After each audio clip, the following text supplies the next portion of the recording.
Today I'm going to share with you how to make the modern pioneer Flagship Maslin Hearth Loaf and how this one bread can change everything about how you bake.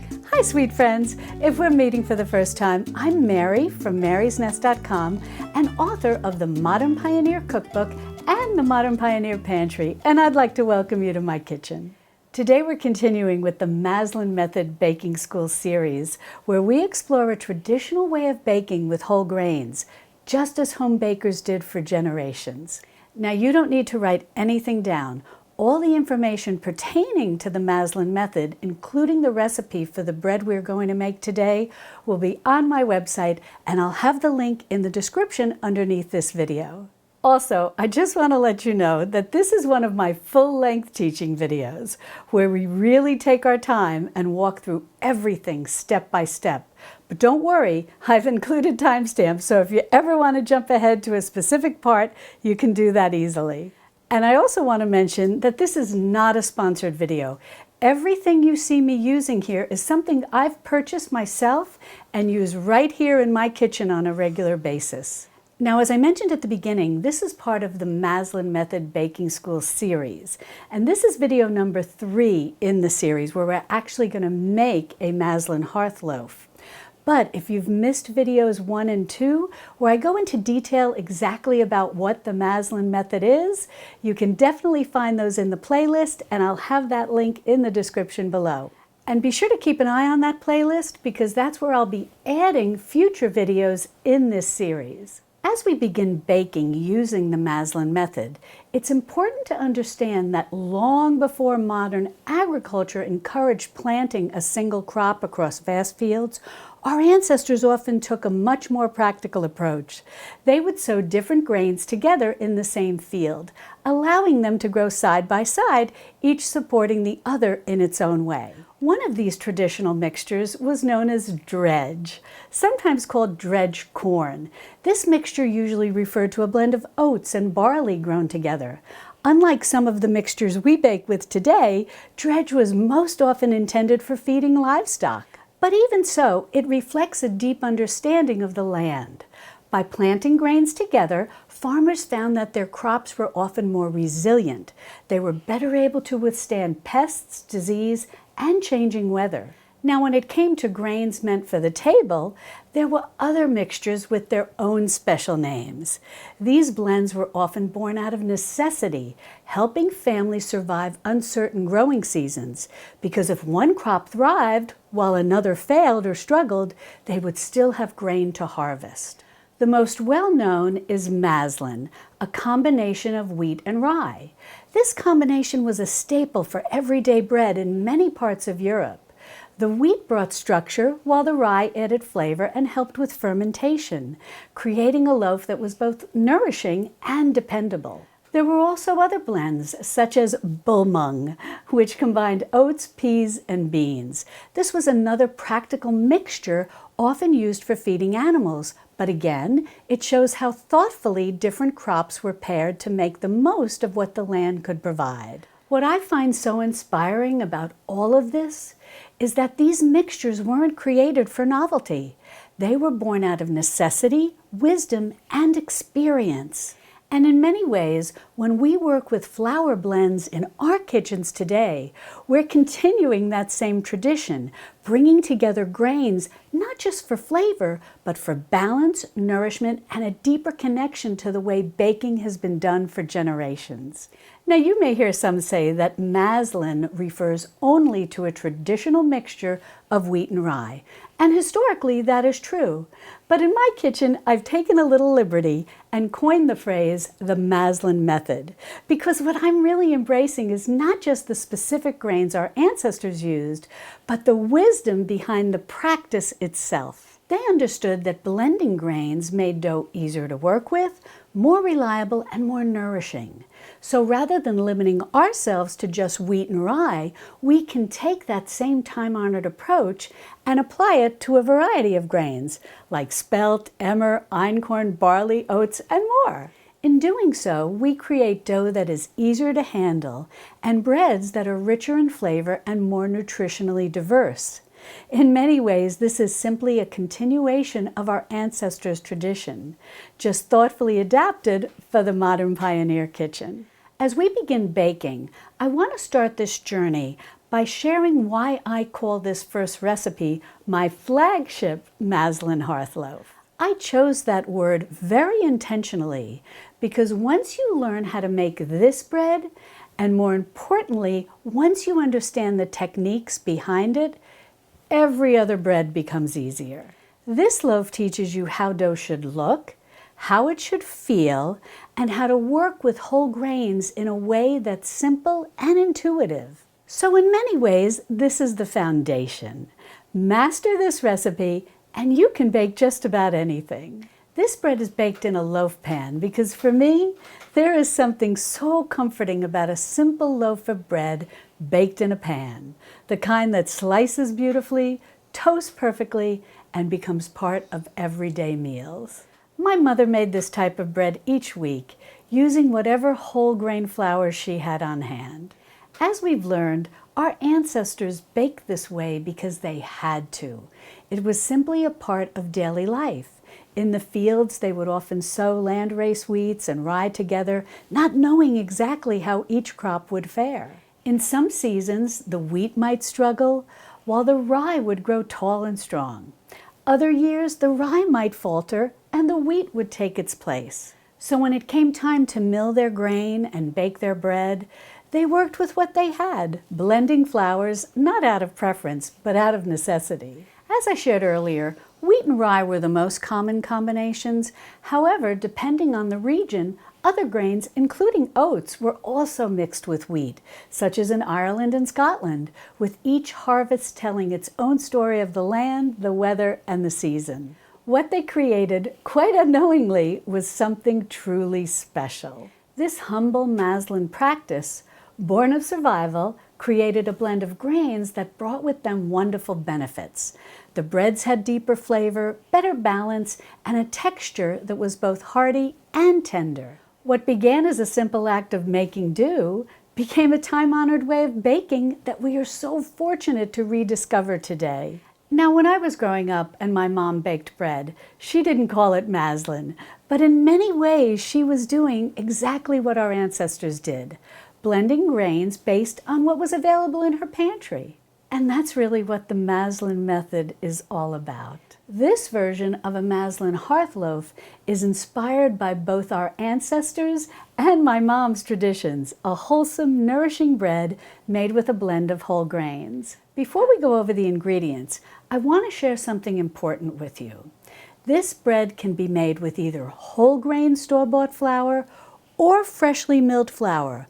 Both will work beautifully and give you a wonderful loaf. Now, I know you'll often hear all sorts of information about different types of flour, and it can make your head spin.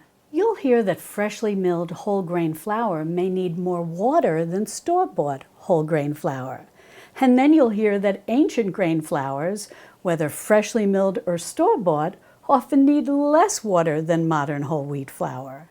But the truth is, no matter which type of flour you're working with, how much or how little water you'll need really depends on the specific grain you're working with, and it can all really be a bit overwhelming.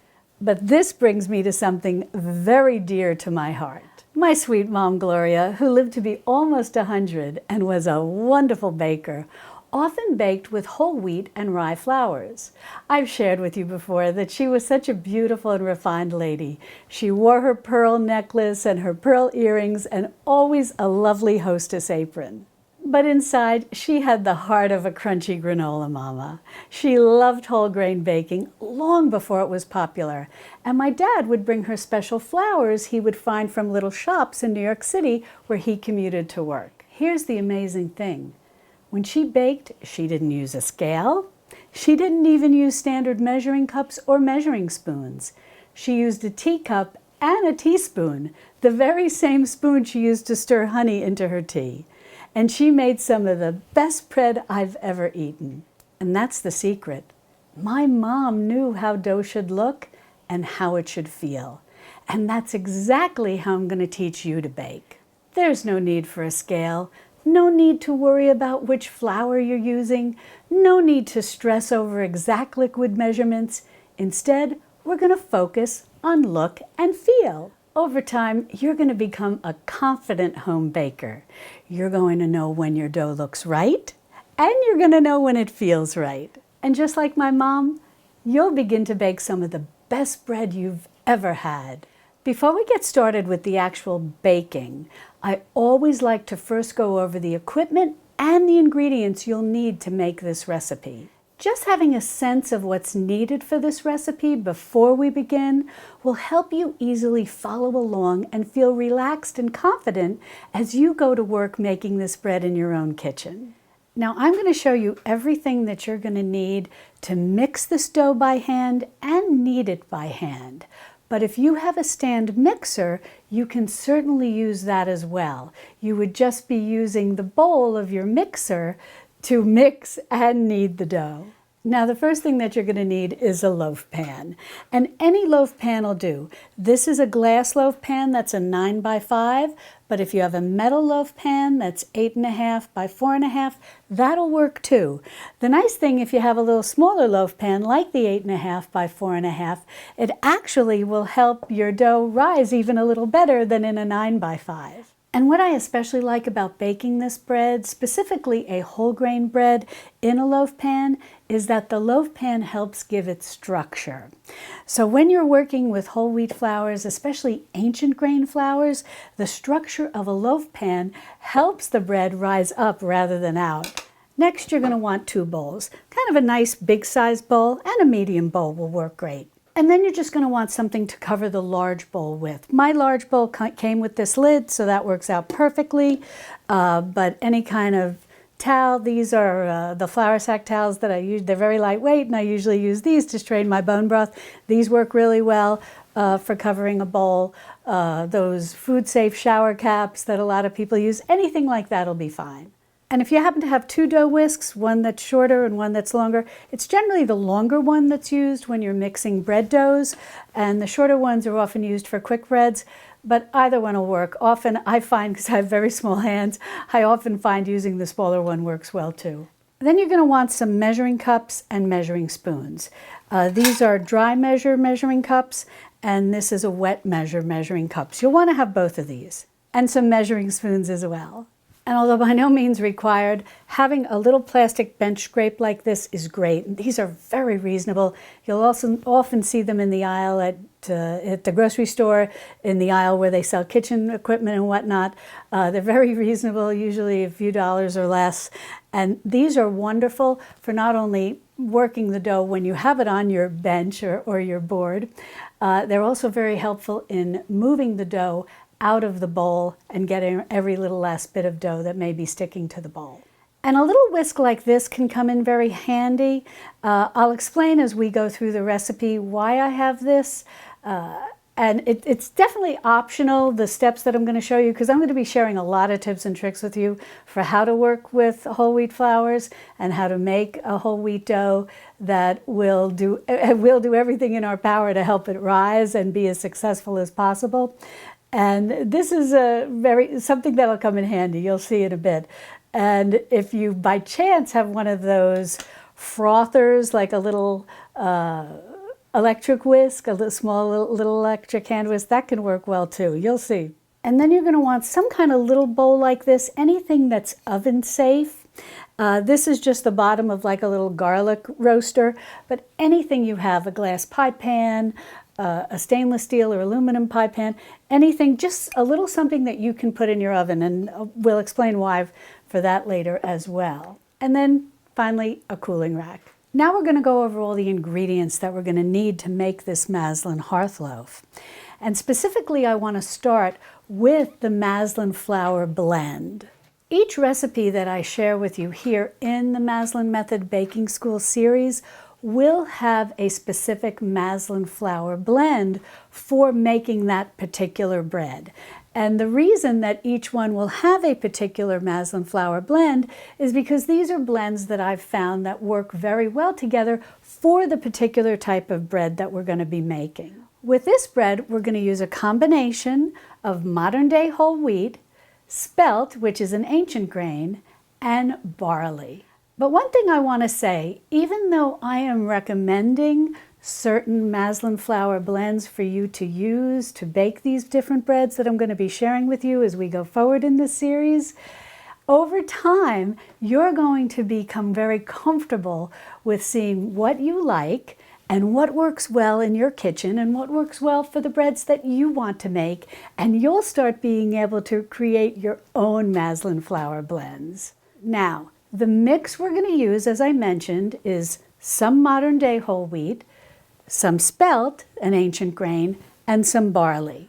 For the modern day whole wheat, you can pick red hard wheat or white hard wheat. And if you even want to go back a little in time and not necessarily use a modern day hard wheat, but you do have access to what are known as heritage wheats, like red fife and turkey red, you can certainly use those as well, but it's definitely not required. If you happen to be able to have a source for heritage wheats, that's wonderful, but again, not required. Your modern day whole wheats are just fine. Now, why pick one modern day wheat over the other? Why pick red hard wheat over white hard wheat, or white hard wheat over red hard wheat? Red hard wheat will give you a very hearty, very rich tasting bread, whereas white hard wheat will give you a softer bread, a softer tasting bread, a lighter textured bread, and somewhat easier in a sense to bake with if you are new to baking with whole grains.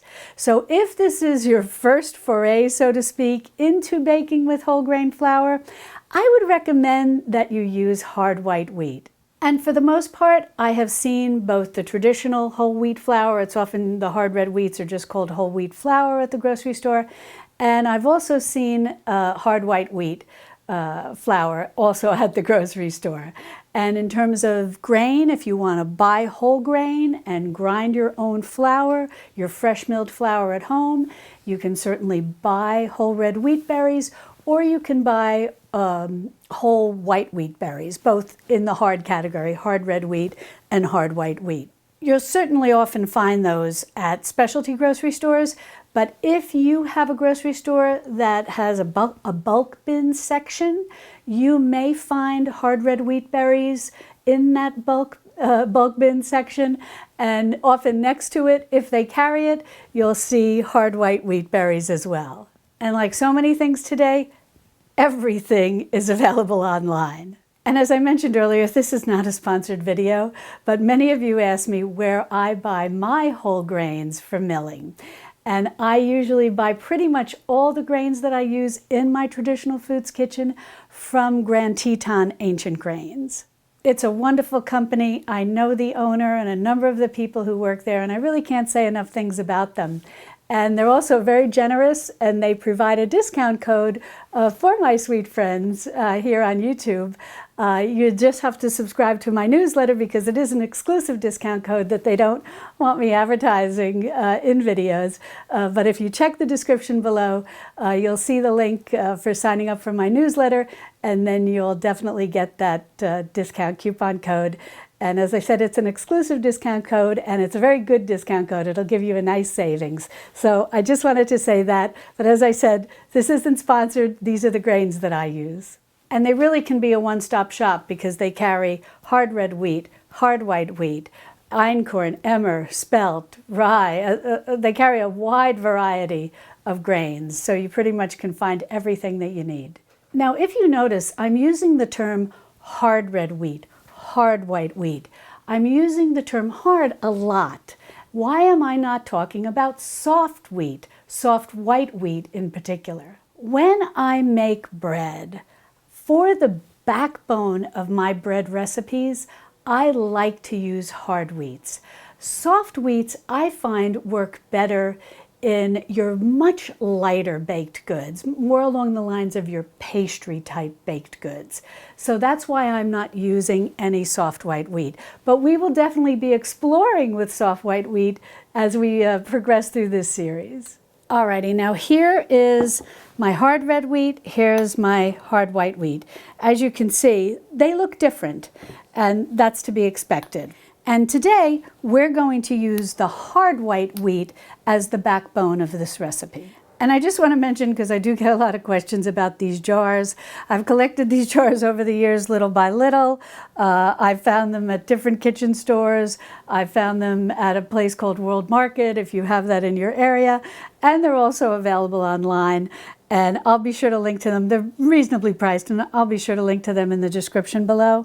And the reason I like these is they will hold 5 pounds of most whole grains. Now, I do buy whole grain in bulk, and I keep that whole grain in big 25-gallon buckets in my extended pantry. And if you want to learn about what grains I buy, how I store them, and so on and so forth in my extended pantry, or what we often call the prepper pantry, I'll be sure to link to all that information in the description below.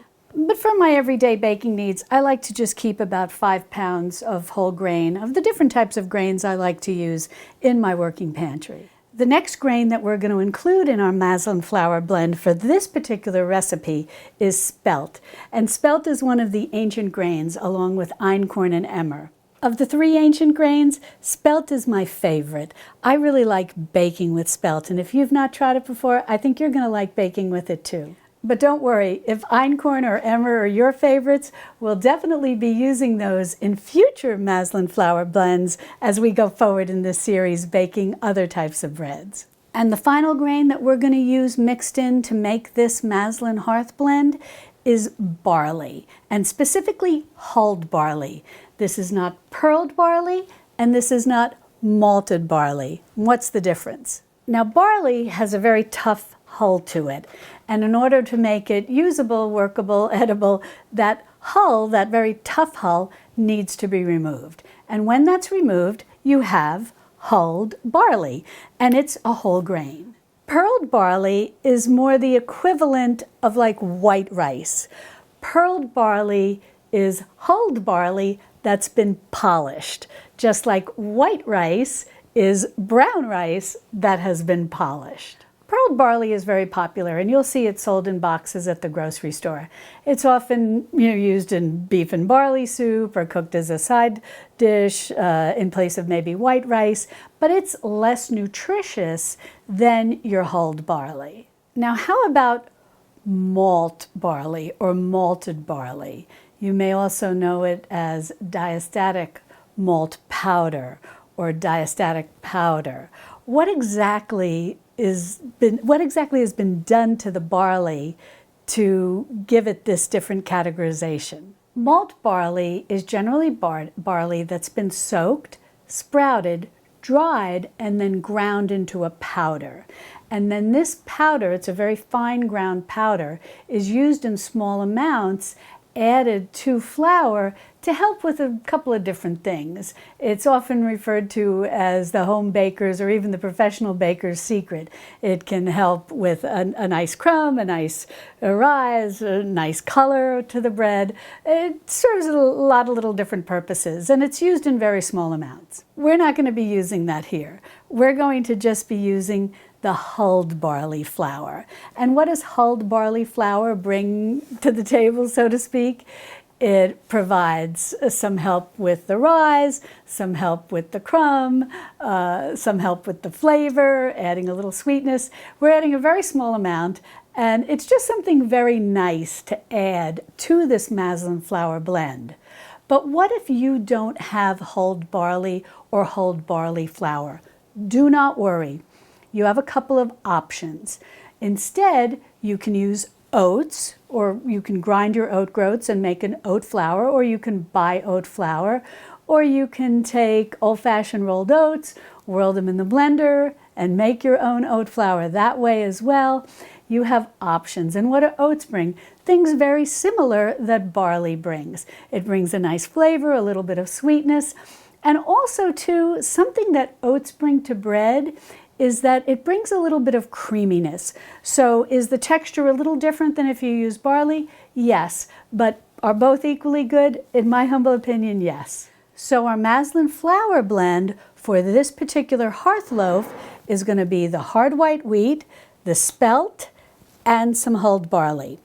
And as I said, if you'd rather go with hard red wheat or any of the hard wheats that are the heritage wheats, that's fine too.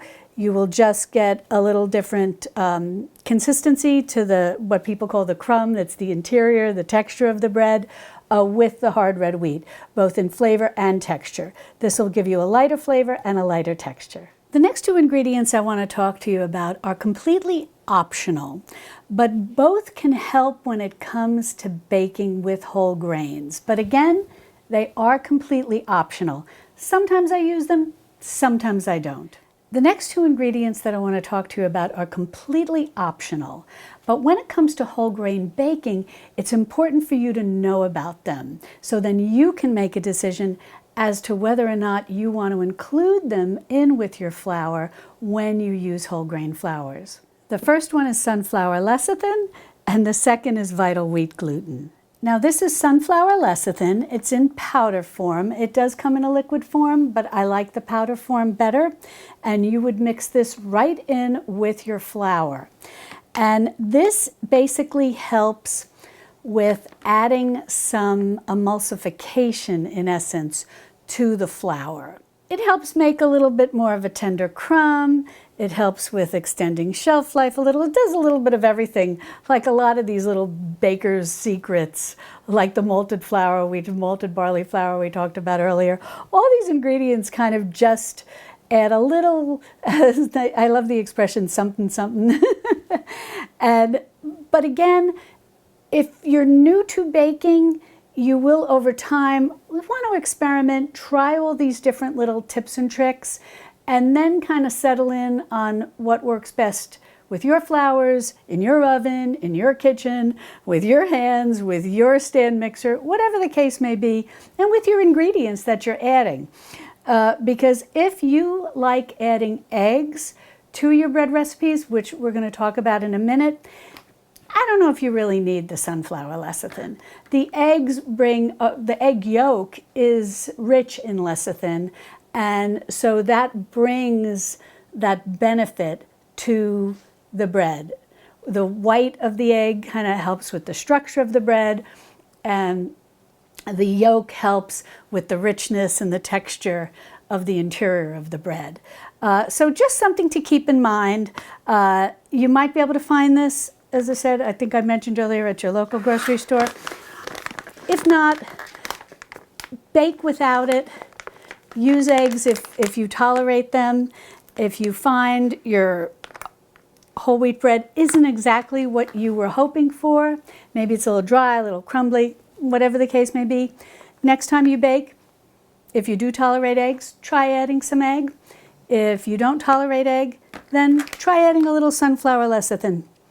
And I think you might find it useful if you don't bake with eggs. The next ingredient is vital wheat gluten. And this too, you might find at your grocery store. I tend to buy these online. I can get a little better price, but you may find this at your grocery store in the baking aisle as well. I think it's a little more common than the sunflower lecithin. And this, as I said, it's called vital wheat gluten.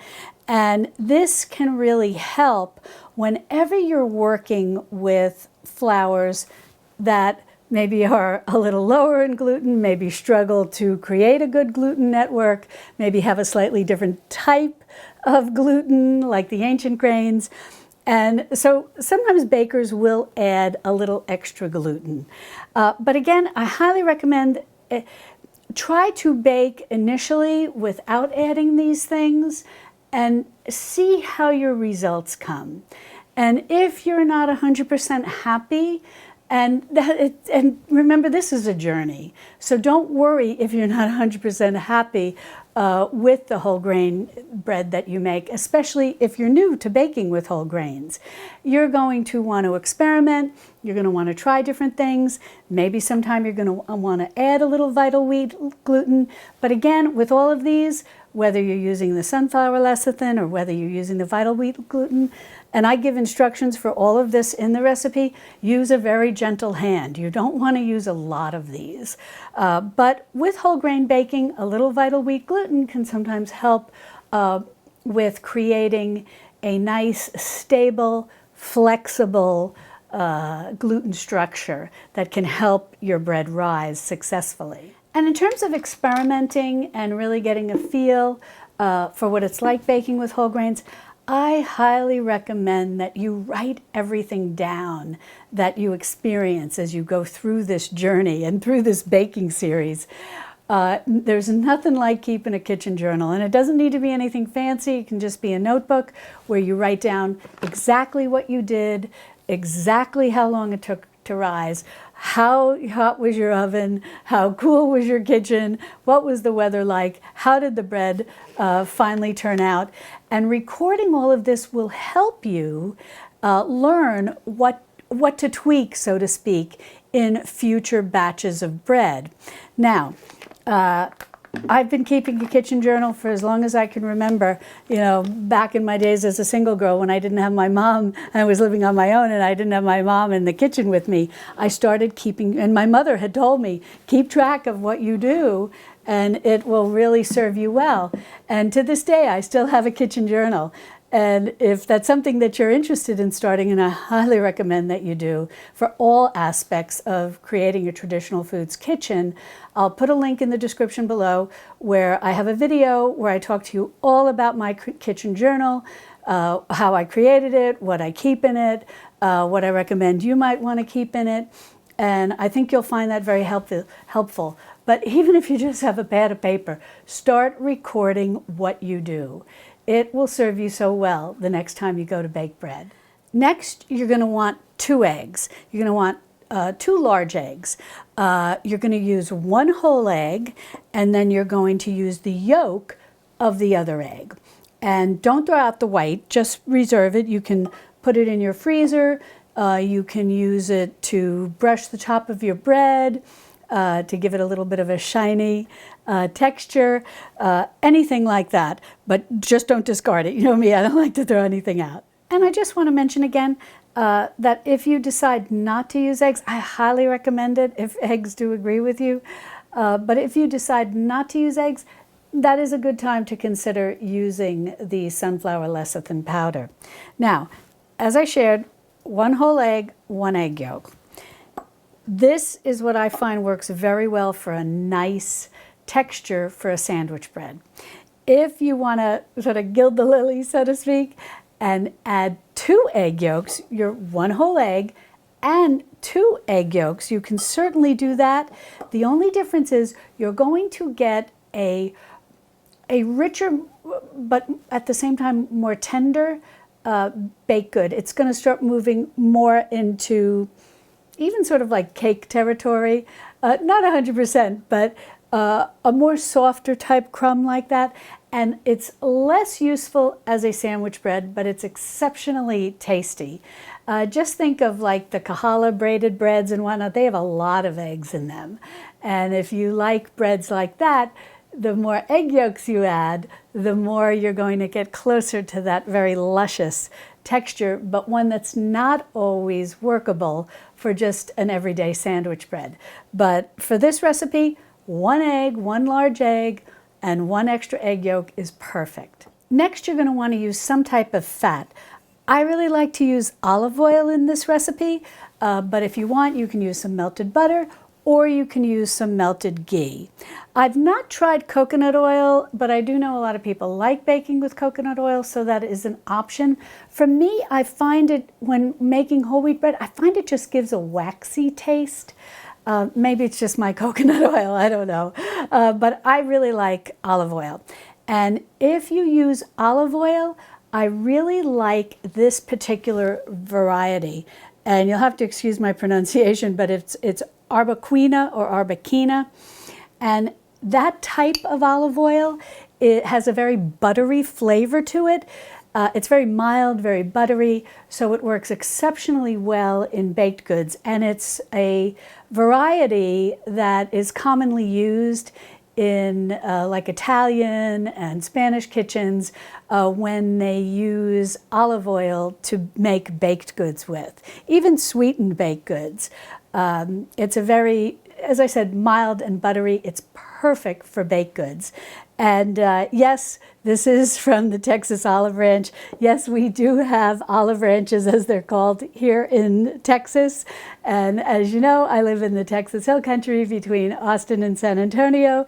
And we do have olive groves, but they call them olive ranches here. And I really had to laugh because one time when I shared this with you previously in a video, someone left me a comment and said, "I don't know who that woman is. Boy, what a liar.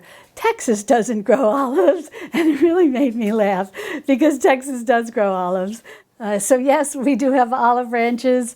We have one not far from where we live, and I've even shared a video with you when my husband and I went to visit, and we took you along with us. Next, you're going to need some warm water, but again, don't stress about any of this. When I say warm water, just something that feels comfortably warm to you. Even if you just use room temperature water, that's fine. And you can even use cold water. It's not the end of the world.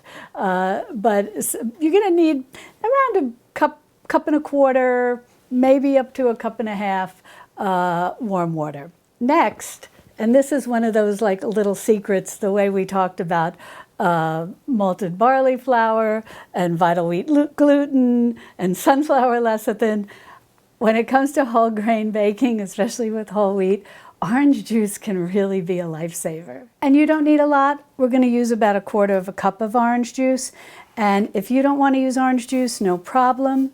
You can use a little lemon juice mixed with water to make about a quarter of a cup. If you don't like any citrus doesn't agree with you, you can use a little vinegar, a little white vinegar or a little apple cider vinegar. Again, mixed with water to make about a quarter of a cup. What this does is that, again, like all of these things, they help with a little texture, they help with a little rise, but specifically orange juice can help tamp down the flavor, and you're not going to taste any orange or orange juice flavor, nothing like that, but citrus or any acid, even vinegar will do this too, will tamp down the flavor of the tannins that exist in the bran. And this is the reason why a lot of people will say they don't like whole wheat. They don't like whole wheat bread, whole wheat baked goods, because they find it irritates their mouth, in the interior of their mouth. It's the tannins that are irritating to them. And a lot of people are very sensitive to tannins. And orange juice helps tamp down the flavor of the tannins. I just fed Indy and now he's enjoying his water. So if you hear him laughing up his water, you know why.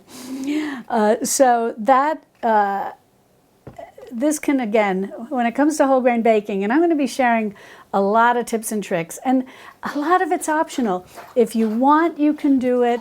If you say, no, Mary, I don't want orange juice, I don't want lemon juice, I don't want vinegar, I don't want to deal with it, I don't have it, whatever the case may be, you're just going to need a little extra water and then that's it.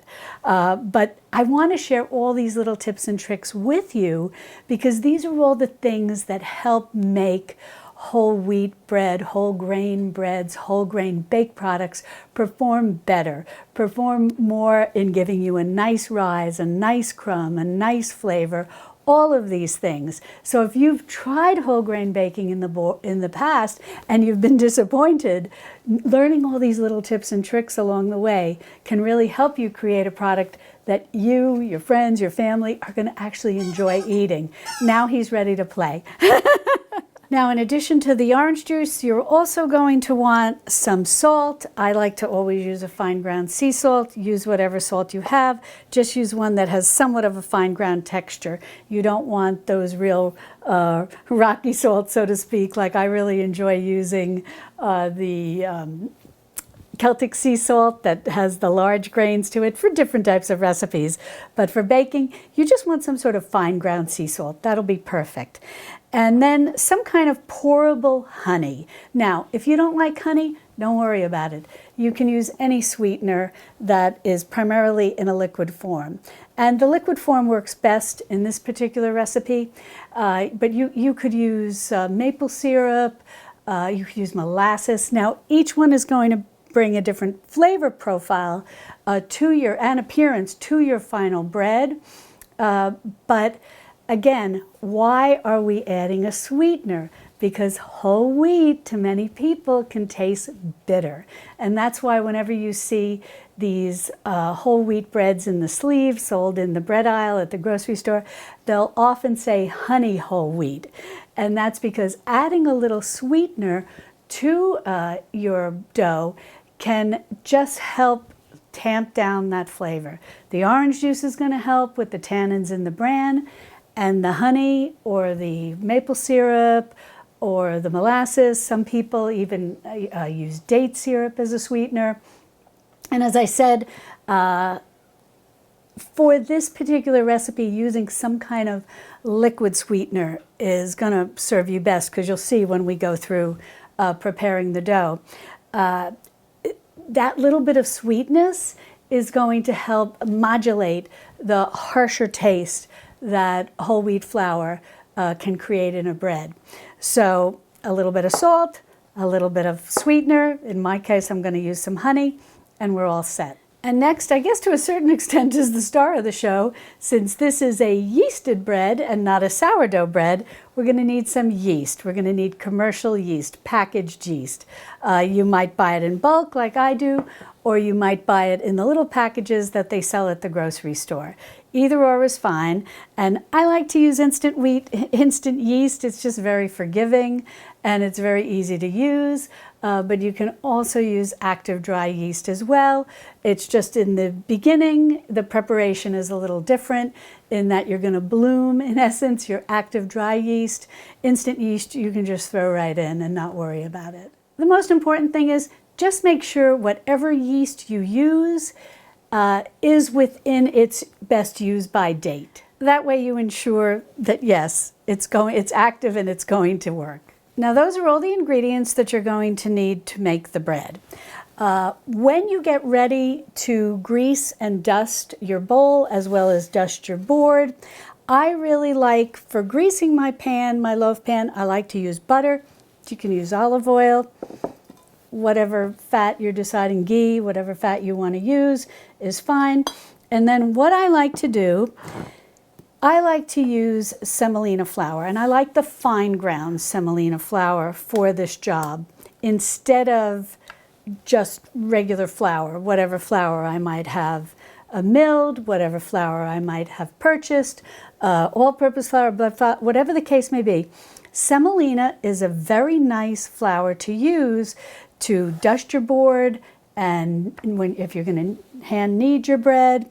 Also, some people will oil their board and oil their hands. Some people will wet their board and wet their hands. A lot has to do with what type of bread you're making. The no-kneads benefit from just being shaped with wet hands. Other kneaded doughs can benefit from either just a sprinkling of flour and kneading, or a little bit of an oiling when kneading. But the reason that I like to use semolina is, and you want the fine ground. Semolina is just the ground middlings, in essence, from when they make durum flour. And it's also the flour that's often used to make pasta. You might see on the packaging, durum semolina. Semolina is very unique. It does not become gummy the way flour can become gummy when you sprinkle it on a board and you start to knead your dough. This will, in essence, stay relatively dry and not absorb water the way other flours do. So if you can find this, and to be honest with you, I find this to be pretty common. I see this at my grocery store. And you just want to make sure that you pick the one that says fine ground, twice milled, sometimes it'll say something like that. And it'll be sold in the baking aisle, and it's also available online. At specialty grocery stores. I see this everywhere because a lot of people will buy this and use this for baking. Bakers really like this. I feel this is kind of one, again, those little kind of secret tips, little secret weapons that you can use that just further helps you along this baking journey. Now you know all the equipment you need, you know all the ingredients that you need, and now we'll start baking the bread. And again, I'm going to show you how to do all of this by hand. We're going to mix it by hand, and we're going to knead it by hand, and we're going to shape it by hand. But by all means, if you have a stand mixer, whether it's the KitchenAid type that has the dough whisk, or one of the lovely ones like the Ankerstrom Assistant that has the roller and the paddle, that can be used too. I'm not familiar with Bosch, but I know Bosch has a stand mixer. Any stand mixer you have will work. Well, you have been very patient, and now let's bake some bread. Well, I cleaned off my island so that we could get ready to proceed with the recipe, but this is actually the next day. And the reason is it was starting to get late, so I said, I better pick this up the next day and continue on with the recipe. Now, the first thing that we're going to do is prepare our flour. If you have purchased whole grain flour from the grocery store, you're going to want to get your big bowl, and you're going to want to put just your whole wheat flour in here, whether it's hard red wheat or hard white wheat or one of the heritage wheats, whatever type of wheat you're using, whatever type of whole wheat you're using, go ahead and put 3½ cups of your whole wheat flour into your large bowl. Now, as I shared with you in the beginning, I'm going to use hard white wheat, and I have the whole grain, and I'm going to go ahead and grind my whole grain in my mock mill. Now, before I grind my grain, I just want to explain that if you're also grinding your grain and you're new to grinding grain, 1 cup, approximately 1 cup of your whole grain will give you approximately 1½ cups of flour. I'm really stressing approximately because if you're familiar with a variety of whole grains, they come in all different shapes and sizes. And depending on what size your grain is, will determine obviously how much you've got in a measuring cup and how much that's going to create in terms of flour. But the nice kind of rule of thumb, general approximation, if that's a word, is that 1 cup of grain will give you approximately 1½ cups of flour. Now, the recipe we're going to make calls for 3½ to 4 cups of whole wheat flour. So what I'm going to do, since 1 cup of whole grain gives me 1½ cups of flour, I'm actually going to grind or mill 3 cups of whole grain. Yes, that's going to give me more, most likely, than 4 cups of flour, but I always like to have a little more than I'm going to need, and then I will show you the trick that I do with any extra flour I have. Now, I just want to mention something about my mock mill because I get a lot of questions about this grain mill. I have the Mock Mill 100. It's the perfect size for my family because my husband and I are empty nesters, so it's just the 2 of us, and a Mock Mill 100 is perfect. The other thing that I want to mention, first of all, it is important for me to share with you that I purchased this myself. As I said in the beginning, this is not a sponsored video. I purchased the mock mill myself. I paid for it myself, and I am very pleased with it. I did a lot of research before buying a grain mill, and this has served me very well. I find it is quite affordable on the continuum, so to speak, of grain mills, and for an electric grain mill, and it is a stone grinding grain mill. And as I said, I found it to be affordable, and I've been very happy with it. It's held up beautifully. Now, I know grain mills have become very popular, and they are in short supply. And specifically, if there are ones you buy that are made in Europe, the mock mill is made in Germany, or ones that may be made in other parts of the world, but rely on European-made parts, can be very difficult to order these days. Now, as I mentioned, the mock mill is specifically made in Germany, and you might notice whenever you look at grain mill sites, wherever mock mill is sold, including the main mock mill site, it'll often just say out of stock, out of stock, out of stock. The good news is mock mill is shipping grain mills out. It's just that they have a real backlog of orders. There's a lot of people on the waiting list. So when they make a batch of grain mills, they ship them out. So unfortunately, on various websites, it'll always say out of stock. And so if you want a grain mill from Mock Mill, I highly recommend just put your order in and get on the wait list. And if you're patient, in about 6 months, it will most likely be shipped out to you. And if you're wondering, well, if there's so much demand, why can't Mock Mill just make these and make these and make these and fast, fast, fast? And that's a great question. And there's a lot of reasons. One is that Germany is going through a transition period in terms of how they choose to produce their energy. And energy is in short supply. And so as you can imagine, a hospital in Germany is going to be more likely to receive energy than a factory that makes grain mills. So Mock Mill does the best that it can with the energy that it has and with the high demand, as well as their limitations in terms of their ability to manufacture grain mills. You just got to be patient. So, but I do recommend that it may be, in my humble opinion, I think it might be quite a few years before we ever actually see it saying on the various websites in Mock Mill in stock. I have a feeling that it may stay out of stock for a long time because of the given how many they can make in a day and given the long waiting list. If you're using store-bought flour, all you need to do is, I've already put my grain in here, but just to give you an idea of what I got all my measuring cups here. All you want to do is open your bag of flour, scoop into it, and level it off and put it in your bowl. Don't, as I've said in the beginning, no scale, no nothing like that. Don't worry about spooning it in and trying to be very exact. Scoop it out, put it in your bowl, and you're all set.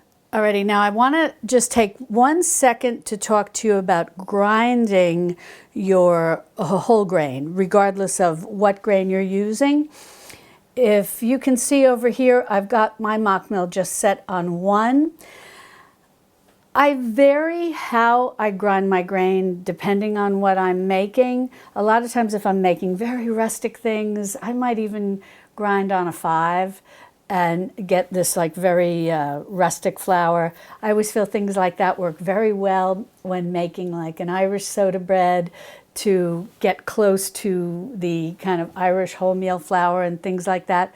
However, when I'm making a loaf of whole wheat bread, 100% whole grain bread, because we're also going to have the spelt and the barley in there, whether it's 100% whole wheat, modern day wheat, or ancient grain wheat, whatever the case may be, I find that grinding this finely can help with the texture of the bread at the end product, so to speak, the final bake. That's what I recommend.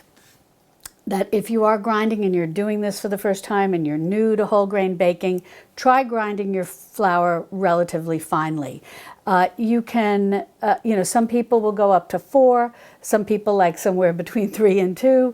Just from my personal experience, I've found to like number 1 for this. And this is something I want to stress. And I think I've kind of stressed this at a few different places in this video.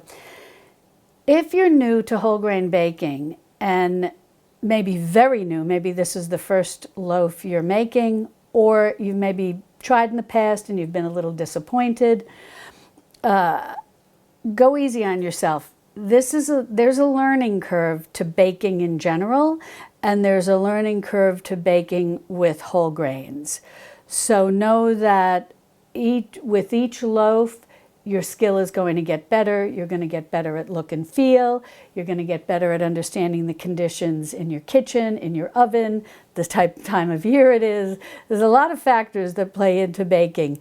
And again, just keep your notes in your kitchen journal, and they're going to help you as you proceed on this journey. Alrighty, let's go ahead and grind the grain. Well, I've milled my grain, my hard white wheat, and now I'm just going to do the scoop and level off just like I mentioned you would be doing if you were using store-bought flour right out of the bag. Now I've got my 3½ cups of flour in here, and this is what I have extra over here. And all I'm going to do is put my extra flour right into this jar. And I can just keep this as is, as the white, hard white wheat that it is, or I can mix any little bits of extra flour I have when I mill my spelt and my barley. And I actually like to do that. And then I have this sort of Maslin Method, Maslin flour blend just sitting in my refrigerator to use in any way I want. And since it's not structured like the actual measurements of our breads that we're going to be making in this series, I do find that it can work great for pancakes, waffles, quick breads. It's a lot of fun to have on hand. And I liked how when, I think there were a number of us discussing this maybe online in comments, and I thought it was so cute how one of you shared with me that you're doing this and you think of it as sort of your perpetual Maslin flour blend, since you're always adding different things to it, and you equated it with a perpetual bone broth that we've made in the past together, where we are adding different things and recycling, in essence, bones and so on and so forth. And I just thought that was so cute. So this I'll just keep in my fridge. If I think I'm not going to use it within a few days, then I'll pop it in my freezer. Now, all we're going to put in here for now is our whole wheat flour, and I'll explain in a minute. But what I do want to mention, if you're planning on using any of the vital wheat gluten or the sunflower lecithin, go ahead and add that in now. Now, in our recipe, I just call for a tablespoon of each, optional if you're using it. And the reason is I believe in a very gentle hand when it comes to those things. And although if you look things up online, you'll find that there are different ratios to 1 cup of flour and as to how much sunflower lecithin you should add and how much vital wheat gluten you should add. And often it may be 1 cup of flour, maybe 1 tablespoon of wheat gluten. But whatever the case may be, I find just using a really gentle hand is best, especially a gentle measurement, so to speak, especially when you're new to whole grain baking. And often, as I said earlier when I was discussing those particular ingredients, the first time around you may not want to use anything. See how your bread comes. And then in the future, you can think about adding them. Now, in this recipe, if you've reviewed the recipe, we will be using 1 egg, 1 large egg, and an egg yolk. If you are sensitive to eggs or you don't want to bake with eggs, whatever the case may be, you may want to consider using the sunflower lecithin. But again, you may want to do that in future loaves. You may want to try to make your loaf as is the first way. The texture of the crumb will be slightly different without any egg, and you may need a little more liquid. There may be some adjustments to make. So if you feel that's kind of overwhelming, but again, we're going to do look and feel, and I'm going to show you. So you're going to know how your dough should look. But if you don't want to have to worry about anything and you do have the powdered sunflower lecithin, go ahead and add a tablespoon in here if you're going to plan on leaving out the eggs. But as to the vital wheat gluten, I would hold off on that and wait and see how your bread turns out. And you can always try that in future loaves. The next thing you're going to want to have handy is your water. And you're going to want 1 1/4 cups of your water. Now, there's a number of paths, so to speak, we can take as to these next few steps, and I'm going to explain everything.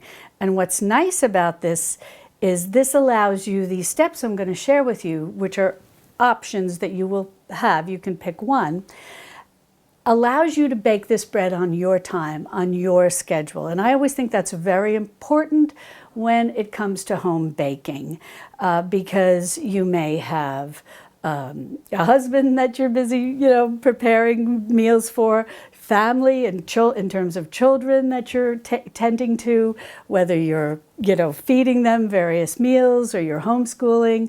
You may be caring for aging parents. You may work outside the home, and you may be going to an office job. And so everybody's life, everybody's situation is different. And that's why I feel it's very important to have options when it comes to baking, so that you're baking on your schedule, not the bread schedule. Now, when it comes to baking with whole wheat flour, and specifically whole wheat flour, we're not adding in the spelt or the barley or anything else right now. We're just going to talk about modern day whole wheat or your heritage whole wheats. It's very important that we allow the whole wheat flour to absorb all the water it's going to need to absorb. And in doing so, allow the bran to soften. Now, why do we want to soften the bran? The bran, because whole wheat flour is made up of the bran, the germ, and the endosperm. When you just see all-purpose flour or bread flour, what some people may know as plain flour or strong flour at the grocery store, the bran and the germ has been removed. All you have left is the endosperm. In essence, the white flour, the plain flour. But we've got everything intact. We've got the bran, the germ, and the endosperm. The bran is, in many ways, an enemy to the formation of a good gluten structure. And the reason is bran is sharp. Bran has sharp edges. And so it can, for lack of a better word, like cut the gluten. It doesn't really support the development of a good gluten structure. And so in the past, if you've made whole wheat bread and you have just scooped out your whole wheat flour or ground your grain, and you got your whole wheat flour, you make a well in the middle, you add your wet ingredients, you mix it up, and you start kneading, and then you let it rise, and then you put it in your pan, you let it rise again, then you pop it in your oven, and it's dense. What the heck happened? And I've heard from so many of you about this. And what happened was the bran didn't have enough time to soften. So you've got options.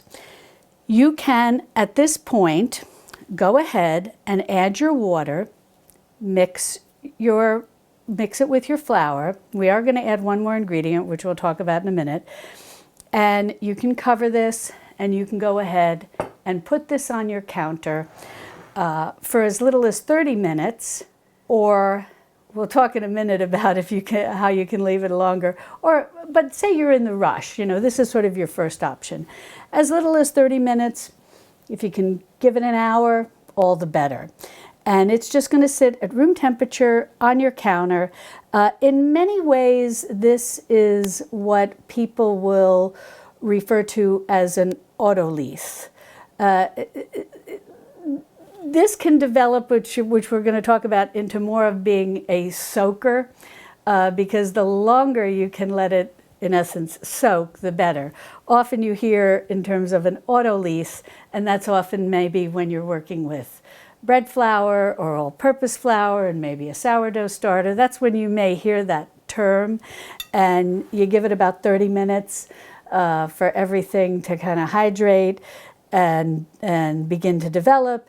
And that can help you with those different types of breads you may be making.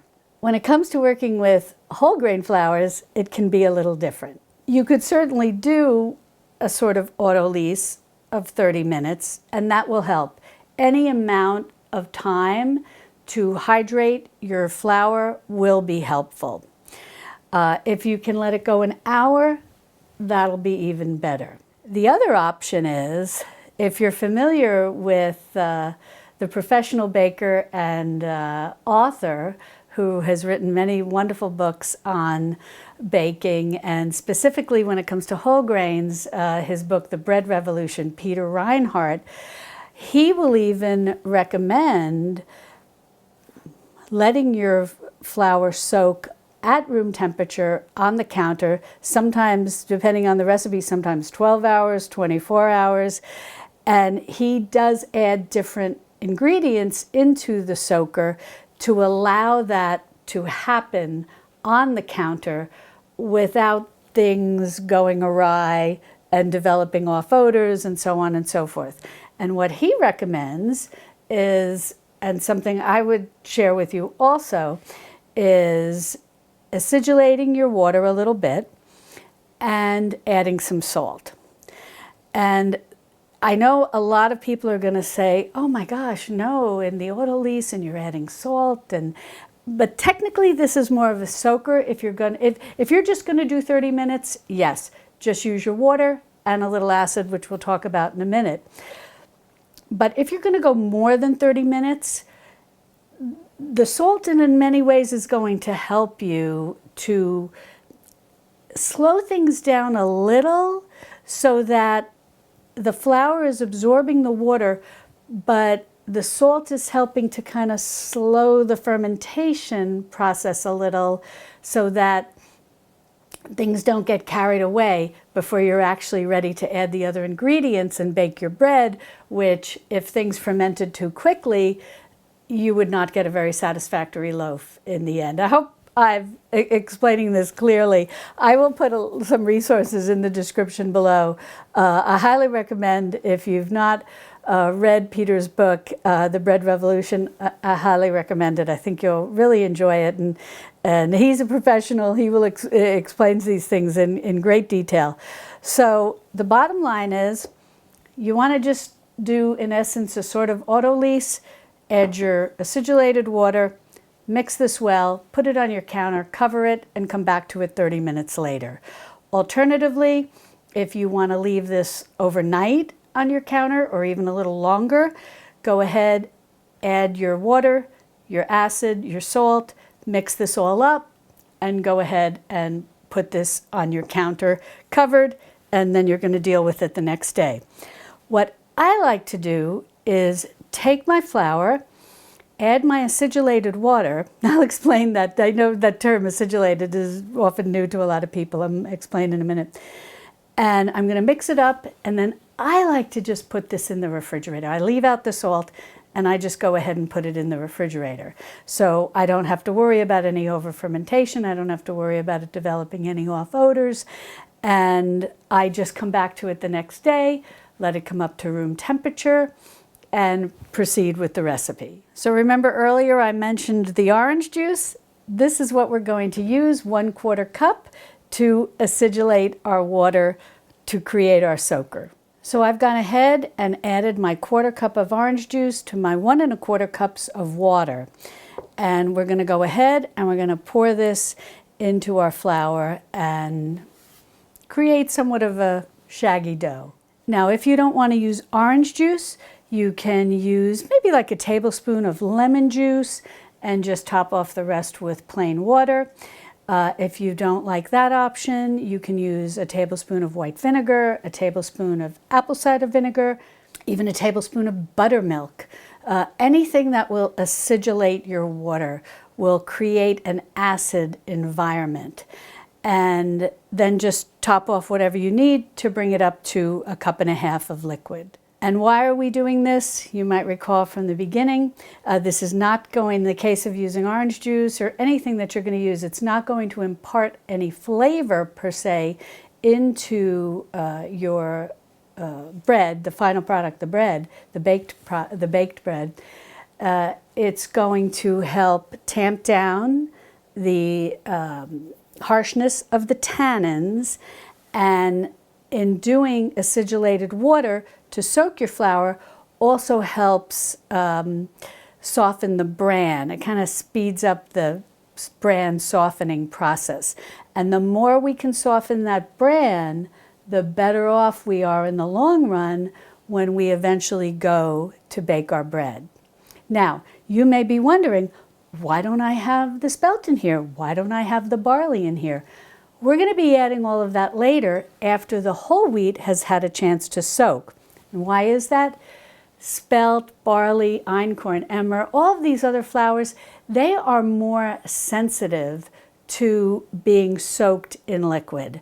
And what can happen is if you soak them too long, they can begin to break down and make it a little more difficult for them to form their nice, strong gluten network. Now, if you wanted to really just speed things up and say, oh, Mary, I don't want to get involved with all of this, yes, can you go ahead and add in your spelt flour? Can you go ahead and add in your barley flour?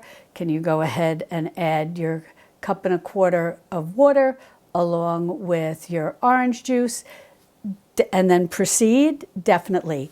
All you'll want to do, though, is let it rest about 10 minutes. That'll help the whole wheat, and it won't in essence, soak the ancient grain, specifically the spelt. And so that is something that you can do. But I really recommend, if this is your first loaf or you've struggled with whole wheat breads in the past, that you try to give your whole wheat a little more time, whether even if it's just 30 minutes or an hour, or a counter soak overnight, or a soak in the refrigerator. I think you're going to find you're going to be pleased with the results. So I'm going to go ahead and add in my acidulated water, and we'll mix this all up. Now I'm going to use my dough mix, my Danish dough whisk to go ahead and mix up my whole wheat flour with the acidulated water. And once I get this all mixed in, you just want to make sure that there's nothing dry. And then I'll show you exactly how it should look as you mix this up. And you'll see it does mix very easily if you use one of these. And certainly if you want, you can get in with clean hands too. Alrighty, now I went in here with my clean hand, and as you'll see, there's very little dough sticking to me. That's what you're sticking to my hand. That's what you're looking for. You can just roll it around and in essence clean your bowl. And I'm going to overlay some pictures so that you can see exactly what you're looking for in terms of texture. And the feel is going to almost be like a cookie dough. This is not going to feel at this point anything like a bread dough. I've always found the best way to describe this is like a cookie dough. And I think that if you find that you have this texture, you're on the right path. If you find that this is very dry and it's just maybe you live in an extremely dry climate like Arizona, and you're not being able to bring this together in a mass like this that feels like cookie dough, you can add a little bit of water, but go slow. No more than a tablespoon at a time, even maybe a teaspoon at a time. Work it in and see if you come to this consistency. You should be able to clean your bowl with the dough, and it shouldn't really stick to your hand very much. And that's how you know you've got the right consistency for this phase, in essence, the autolyse or the soaker phase. You know that you are in good shape. Now I'm going to go ahead and cover this, and what I'm going to do is leave it on the counter. My general way of doing this is to leave it on the counter maybe 20 to 30 minutes, and then I'm going to refrigerate this overnight. And the reason that I leave this on the counter at room temperature just for, as I said, 20 to 30 minutes is to just help that water to start hydrating the flour before it gets its chilling. And during the chilling process, it's still going to be hydrating the flour, but this kind of gives it a little bit of a head start. So after about 20-30 minutes, in the fridge it goes, and then tomorrow we'll bake the bread. Well, now it's the next day, and I let this soak in my refrigerator overnight. And so I think my bran is going to be very well hydrated.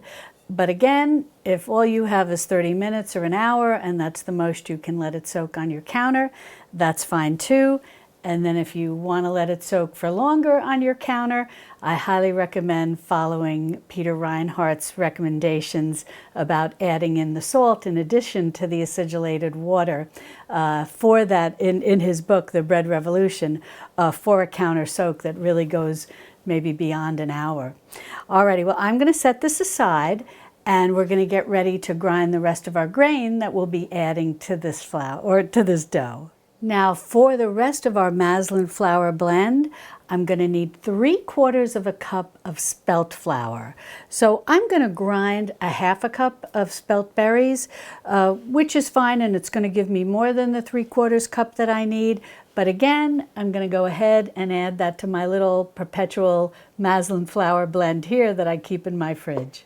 So here we go, we'll grind our spelt berries.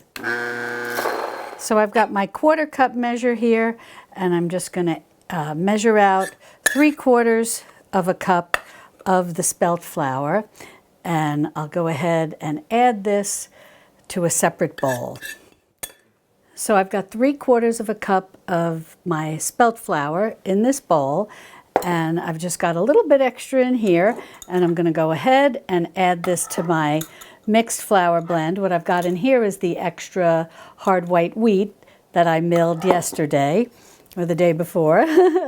And I'm going to go ahead and just add that little bit of ground spelt flour into my little perpetual Maslin flour blend here. I'll set that aside for now. Now I'm going to need 1/4 of a cup of barley flour for our Maslin flour blend. And so I'm just going to grind a 1/4 cup of the whole barley, the barley berries, the barley groats, depending on what you call them. And that'll give me a little more than the 1/4 cup of flour that I need, and I'll just add my extra to my perpetual Maslin flour blend. Alrighty, let's go ahead and get this grinding, get this milling. So I've measured out my 1/4 cup of barley flour, and I'm going to go ahead and add that to the 3/4 cup of the spelt flour. And I've got a little bit of barley flour left in here. I'm going to go ahead and add this to my jar. This can really make wonderful, when you have a mixture like this, wonderful pancakes, waffles, quick breads. It really, and it can be very flexible. It's not really very dependent on what type of flour you have mixed in here. And you get a lot of good nutrition. Alrighty, I'll set that aside. We're just going to set our barley flour and spelt flour mixture aside for a second, and we're going to prepare our wet ingredients. Now I'm going to be using 1 large egg and 1 egg yolk, and a 1/4 cup of olive oil, and a 1/4 cup of honey. Now, with the egg yolk, you can set that aside, and after we get to the point where our dough has risen in its loaf pan, you can whip the egg white and then use like a pastry brush or the back of a spoon very gently, and you can coat the top of your loaf. You can just leave it like that. It'll bake up shiny. It also works as a natural glue. So if you want to sprinkle seeds, maybe you've made a seed bread. This is like as we go forward through the series, but even if you wanted to do it here, you could sprinkle seeds, you could sprinkle oats, whatever. And the egg white works as a little bit of a glue to keep everything in place. And if you just want a recipe for using egg whites, if you've got this one or some extras maybe in your freezer, I have a great recipe for a granola that uses egg whites, and it makes real nice chunky, if you like chunky pieces, and it has no sugar in it. And so I think that you'll really like that recipe. I'll be sure to link to it below. So I'm going to go ahead and crack my first egg into a bowl here. Oh, beautiful orange yolk. And then I'm going to go ahead and put this into my measuring cup. Now, if you're in the habit of making bone broth, you can always rinse these out and then put them into your scrap bag and add them into your bone broth when it's simmering, and it will release calcium into the bone broth. Okay, I'm going to break this second egg, and I'm just going to try to be a little gentle about this one and skim off or pour off the white. I'm just letting the white of the egg just drain out through my hand, and then we'll go ahead, perfect. We'll go ahead and put that extra yolk right into our measuring cup. Now to that egg and the extra egg yolk, I'm going to go ahead and add a 1/4 cup of olive oil. I'm going to add that before I add the honey, because we're also going to add a 1/4 cup of honey, but if I put the olive oil in here first, it'll in essence grease up this measuring cup to make the honey flow out of it very easily. So in we go. Now I just want to mention, because I had alluded to this earlier in this video about why I was telling you to have this whisk on hand. And I like using this whisk for many tasks, but specifically for baking, there is something that some professional bakers will do, and they will actually turn the egg and the oil that they're using in a bread recipe into an emulsion. It almost will look like a mayonnaise or an aioli, something like that. I'm not going to do that. I've tried that, and I've tried it just the way I'm going to mix everything together. And I don't really notice a significant difference, but if you ever decide to try it, you'll have to let me know what you think. Professional bakers will say that if you create this emulsion, and I guess you could even maybe use mayonnaise, that it's very good at coating the bran, more so than and then the more we coat the bran, the more we soften the bran. You know, anything we can do to tamp down those sharp edges allows the gluten to really shine, and so it can create a nice risen loaf. But as I said, I didn't really notice a significant difference. But you'll have to let me know if you ever try it and what you think. Okay, now we're going to go ahead and add in our 1/4 cup of honey. And if you have just a nice pourable honey, works great for this. And it doesn't need to be raw honey or anything like that, since we are going to be baking it. But whatever you have, just make sure that it's honey, because today, unfortunately, a lot of things that may say they're honey have been cut with other sweeteners, unfortunately. But this is a nice honey that I've used before. And if you can get some nice pourable local honey, that's wonderful too. And now I'm just going to go ahead and pour that honey right in there too. Now I'm just going to use my whisk to break up the egg yolks and just help incorporate the egg yolks with the oil and the honey. And you just want to mix it up until there aren't any like strings of the white of the yolk. Just make sure it's well mixed. Alrighty, now we'll set that aside. We'll bring back our flour mixture, and we'll get our yeast and our salt. Now let's take a minute to talk about the yeast and the salt. A lot of people are very worried to mix yeast and salt and flour together because they fear that the salt will kill the yeast. The good news is we really are not using enough salt to kill the yeast. The amount of salt that goes into bread, as I said, it's just not enough to kill your yeast. And you don't have to take my word for it. You can definitely search, will salt kill yeast in my bread, or something like that on the internet, and it's going to take you to sites like King Arthur Flour, Breadtopia, America's Test Kitchen, all of the professionals, and the answer will be, don't worry about it. The amount of salt you use when making bread is not going to hurt your yeast. Now we're going to need 2 1/4 teaspoons of yeast, and I'm using instant yeast, and I recommend, if you are new to baking, that you go ahead and use instant yeast because it's a little more forgiving than active dry yeast. If you are just using active dry yeast, then you'll want to do things in a slightly different way. when it comes to baking this bread, you will have wanted to use only 1 cup of 1 cup of water when soaking your whole wheat flour. Reserve that 1/4 cup of flour and mix that with your honey, and then add your active dry yeast at this point, and allow that to bloom, and then go ahead and add your eggs and your olive oil. So a little different, but if you're new to this, and often I find myself speaking to the beginner, instant yeast may help you and just make things a little easier. But don't worry, and again, like I said in the beginning, you don't have to write any of this down. All of this will be in the written recipe over on my website, marysnest.com, and there will be a link in the description below, and I will explain the variations in the recipe on what you would need to do if you were using the active dry yeast. Alrighty, well, we're going to need, as I said, 2 1/4 teaspoons. So I'm going to go ahead and add that to our spelt and barley mixture.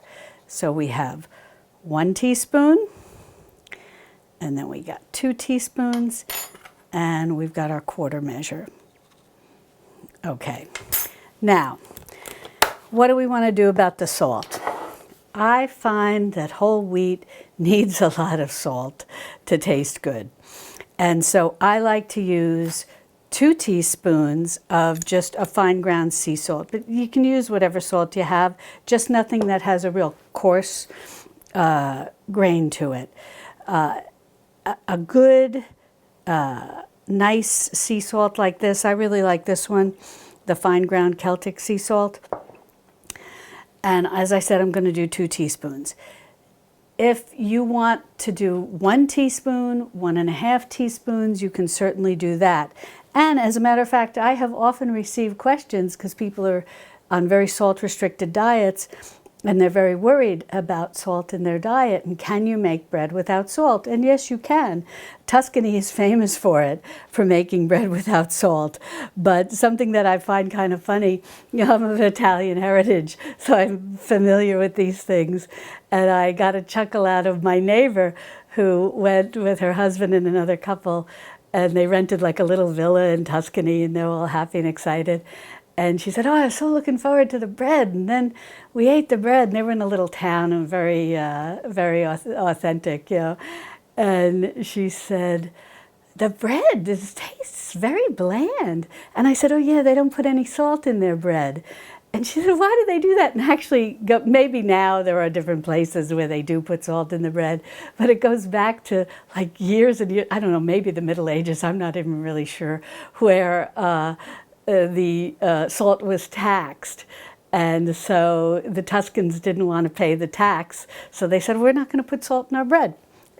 So unsalted bread was born, at least in Tuscany.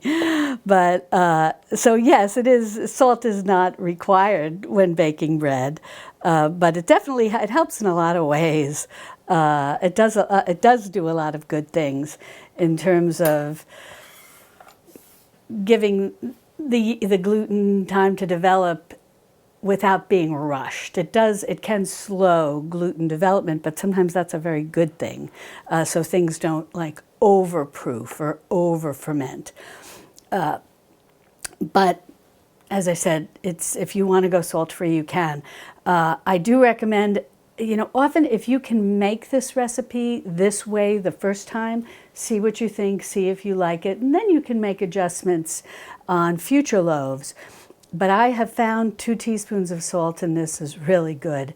And it's not going to taste salty. It's just going to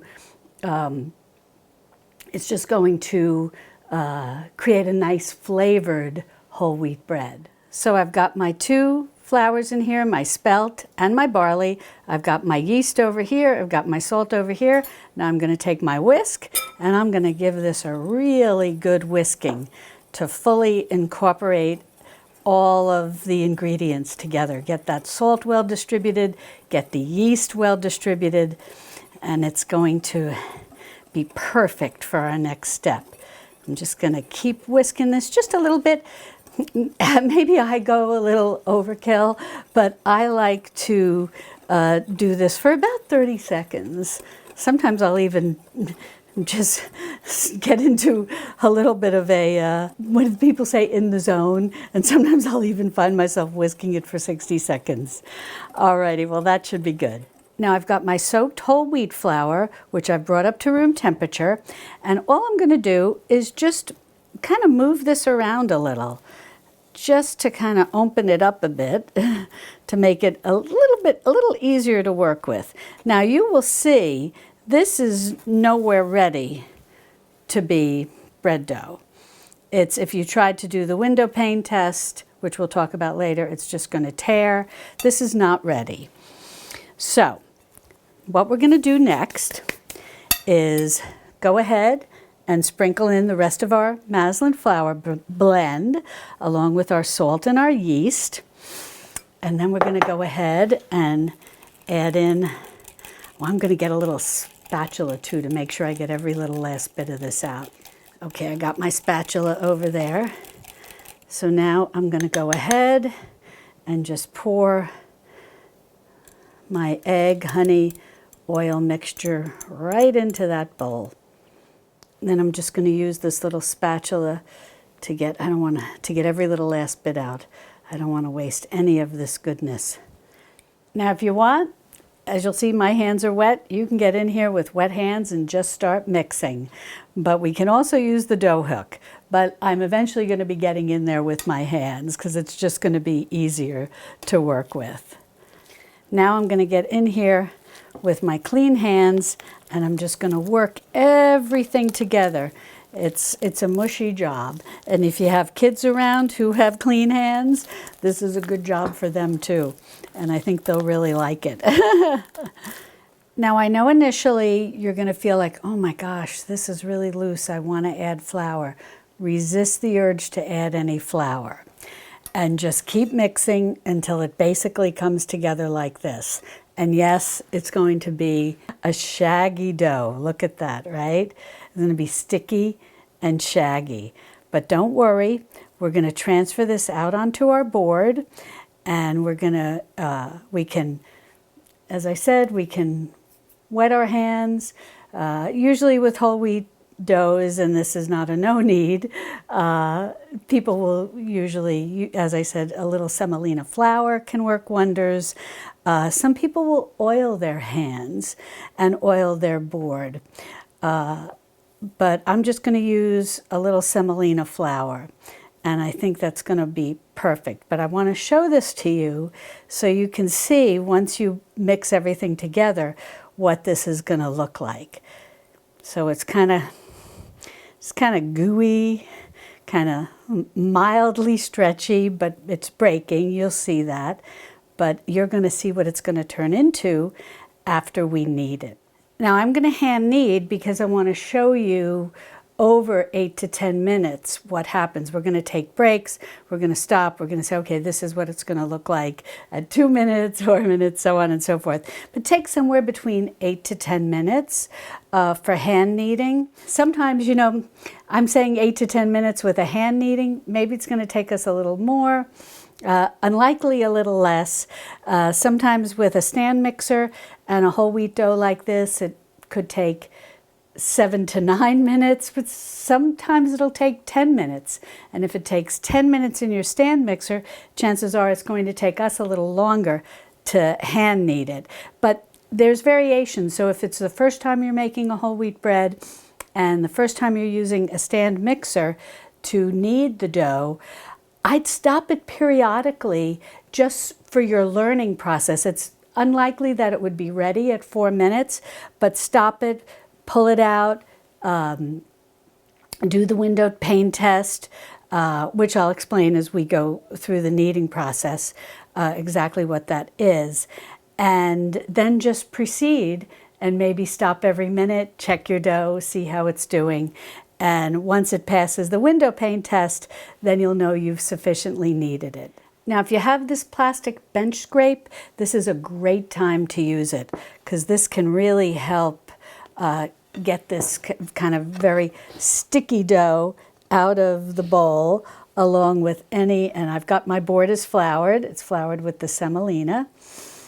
And any little last bits and bobs, so to speak, of dough that may be left behind in the bowl, you can get that out. I didn't have very much. I got a little on my hands, but overall, not too much. Now I'm just going to flour my hands a little, and we're going to start working this dough. Now, don't worry too much. I mean, you don't have to. In the beginning, it's going to be a little sticky, but I usually just kind of fold it in half at first and then spin it a little. That's also where this will come in very handy, kind of helping so it doesn't stick too much to the board. And at the same time, you don't have to add too much semolina, or if you're using flour, too much more flour. And if you are using flour, you can just use some of your extra whole wheat flour that you ground. But if you're more comfortable using a little all-purpose flour or bread flour, that's fine too, whatever you have on hand. And so what I'll do is I'll fold it in half, and that's pretty much all I do until I get through some of the stickiness. Fold it in half, and then I just turn it, that'd be a quarter turn. Flatten it a little, and then fold it again. And I just keep working it like this. Quarter turn, flatten it a little. See, it's still quite sticky, but you're going to see as we go through this, just folding and then turning, and I'll take some close-ups so you can see exactly what I'm doing. Folding, and while it's sticky, that's all I'm going to do. I'm not going to try to push with the palm of my hand, sort of traditional kneading. I'm just going to get this to the point where it's not too sticky, working it whatever way that I can. So I'm just going to continue doing that for about 2 minutes, and then I'm going to come back and show you what my dough looks like at the 2-minute mark. So I've kneaded this for about 2 minutes, and you'll see that it's less sticky than when we started. It's not as sticking to my hands as much. The bench scrape has come in wonderfully for helping me turn it, because you'll see it's still a little sticky, and it's a little sticking to my board. Certainly, if you're doing this at home and you need to add, like we said, a little semolina flour or some other flour, and if you've got the plastic bench scrape, this will help too as you're kneading. Now, even though this is nowhere near ready for the window pane test, I want to show you what that is, because we will be using this as we forge ahead with the kneading. You're going to take a little piece of dough from your dough that you're kneading, or if you're, as you said, new with your mixer, as we said earlier, new with your mixer, and you're not used to knowing exactly how long you have to knead your dough, you're going to take a little ball, and you're going to roll it in. You're going to take a piece of dough and roll it into a ball. Then this is a little sticky still, but then you're going to flatten it out. Just pretend I've flattened it good enough. And then you're going to try to pull it apart to the point where you can pull it so thin that and it really will stay together nicely, and you can see light through it. But see what's happening? As I pull this, what's happening? See it? It's not holding together. Instead of being able to be pulled really thin and allow light in, hence the name window pane, it just starts to rip apart. So that's how we know it's not done, it's not ready, it's not been kneaded sufficiently. So we're going to put this piece back in, and we're going to go ahead and continue to knead our dough. This was at 2 minutes. I'm going to show you what it looks like at 4 minutes. Well, now after 4 minutes, this is becoming even less sticky, and it's sticking a lot less to the board. And again, your bench scrape always comes in handy, but it's sticking a lot less. Now, this is at the 4 minutes of kneading, and we're not ready to do the window pane test yet. I can tell just by feeling the dough. But what I want to say is, and especially if you're new to baking, and especially new to baking with whole grains, be sure you read the recipe through the whole way before you start. And then you can kind of start and stop me in the video as you're going through this process. Because if you notice, when you look at the ingredients, I say 3.5 to 4 cups of whole wheat flour. And the reason I say up to the 4 cups is because everybody's kitchen is different, the weather is different, the temperature in your kitchen is different. There's a lot of variables. The type of wheat you're using, are you using hard white wheat, hard red wheat, is it fresh milled, is it store-bought? All of these things are variables. And when you go to that final stage where we mixed everything in the bowl, we added in our spelt and our barley along with our soaked whole wheat, we added in the egg, the honey, the olive oil, and we had the yeast and the salt, and we were mixing everything up, and you saw it was kind of a wet, gooey mixture. But as I mixed it together and I used my hands, I eventually got it into some semblance of a bowl. That's my dog, Indy. He's drinking his water. But what I want to say is that when you're at that stage, and this is why I say read the whole recipe through, when you are at that stage, if you find as you're mixing it, even though you've added the egg and the honey and the oil, it still might feel quite dry to you and doesn't feel like it's coming together, that's okay. That's why you have the instructions in the recipe that'll say, well, if it's dry, then add 1 tablespoon of water, even 1 teaspoon of water at a time, mix and see if it comes together. On the other hand, and why I say 4 cups of flour, is that if it feels overly wet and you just feel, I can't even get this into a bowl like what Mary was showing me on the video, that's when you can start to sprinkle in a little extra flour. Now don't overdo, because you do want it to have the consistency that I showed you in the very beginning, that it's kind of wet and stringy. So again, just look at those pictures in the video and say, I think mine needs to be a little more wet and I'm going to add in a little more water, or I think mine needs to be a little more dry and I'm going to add in a little bit of extra flour, and it's going to be that whole wheat flour. And then you get it to where it looks like something what I showed you before we started the kneading process of what it looked like in the bowl. Well, this is at the 6-minute mark of kneading, and it's really coming along nicely. It's no longer sticking to the board. I don't need to use the bench scrape. It's not sticking to my hands. It really feels nice. And something I want to also share with you, that if you start using fresh milled flour, as you knead the dough, I mean, it smells great when you're grinding it, and then as you're kneading it, it just smells so good, so much better than when you use all-purpose flour or bread flour. Even when you're kneading with store-bought whole wheat flour, it smells very nice, but especially nice with the fresh milled flour. But in any event, as I said, I'll show you some close-up pictures. This is just really coming along nicely.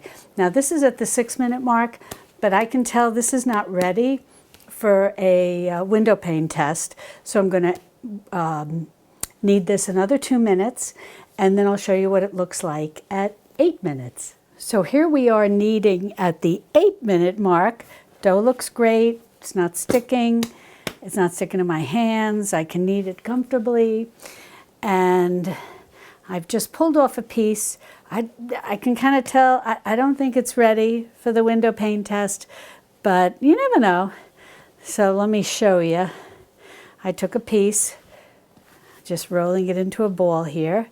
Then I'm going to flatten it in my hand best I can, and then we're just going to start pulling it apart, and we're going to see if we can get it real thin and see light through it without it ripping. I don't know. Let's see what's going to happen here. It's looking good, looking promising. Not quite, because I do see a little bit of tearing, potential tearing, but it's looking pretty good. Look at that. Look at that. See, it's a little, see, we got a little tear here. I'll take a closer picture, and a little tear up here near my finger. But we are getting closer to what we need. Well, this is looking real nice. So this has been at about 10 minutes. So you'll see it's nice and soft. It feels smooth. As smooth as whole wheat dough can feel, because you do have that bran in there.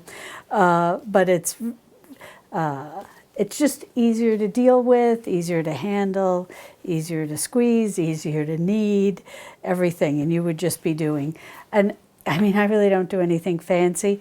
I just do with my palm like that, and then maybe I fold over, and then I rotate a quarter, fold over, just press it out with my palm. And so it can be a little tiring as you get older, but definitely if you're younger, it's a relatively easy job. And so that'll take you about 10 minutes. And then in time, as budgets allow and you invest in a stand mixer, you'll be very happy with that. Alrighty, so let's pull off a piece, and we'll just make a little dough ball. And then once we get this into a nice ball, nice smooth ball, we'll flatten it, and we'll start to try to pull it apart, and we'll see how we do on that. Okay, I'm just flattening that, and then just do like this. I just work it around with my fingers, flattening, continuing to flatten it until I get to a point where I feel I can tug on it, and just keep flattening it. And all we want to do is get it to the point where we can, get it thin enough and be able to pull on it without it ripping. And thin enough that light comes through. Now, one thing I do want to say, if you are used to baking with all-purpose flour or bread flour, plain flour or strong flour, depending on what you call it, the window pane test doesn't look exactly, if you're used to doing the window pane test with those type of flours, it's very easy because it's white flour and there's no bran, no germ, you're just dealing with the endosperm.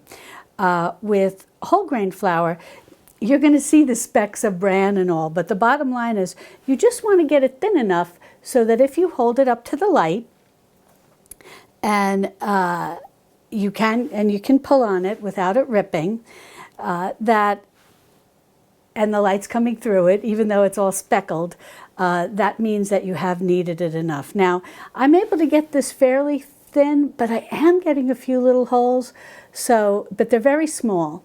But what I'm going to do is just knead this another minute, so it'll be 11 minutes, and then I think it's going to be ready, and we'll do the test again. So I kneaded the dough for another minute, pulled off a piece, started stretching, and I'll put a picture over where I put it in front of the light so you can see that the light is coming through. It's not, I stretched it quite a good bit. Now I've got my bowl here, and I've just oiled it with a little olive oil. And I'm going to go ahead, I'm going to put my dough in there, and I'm just going to twizzle it around.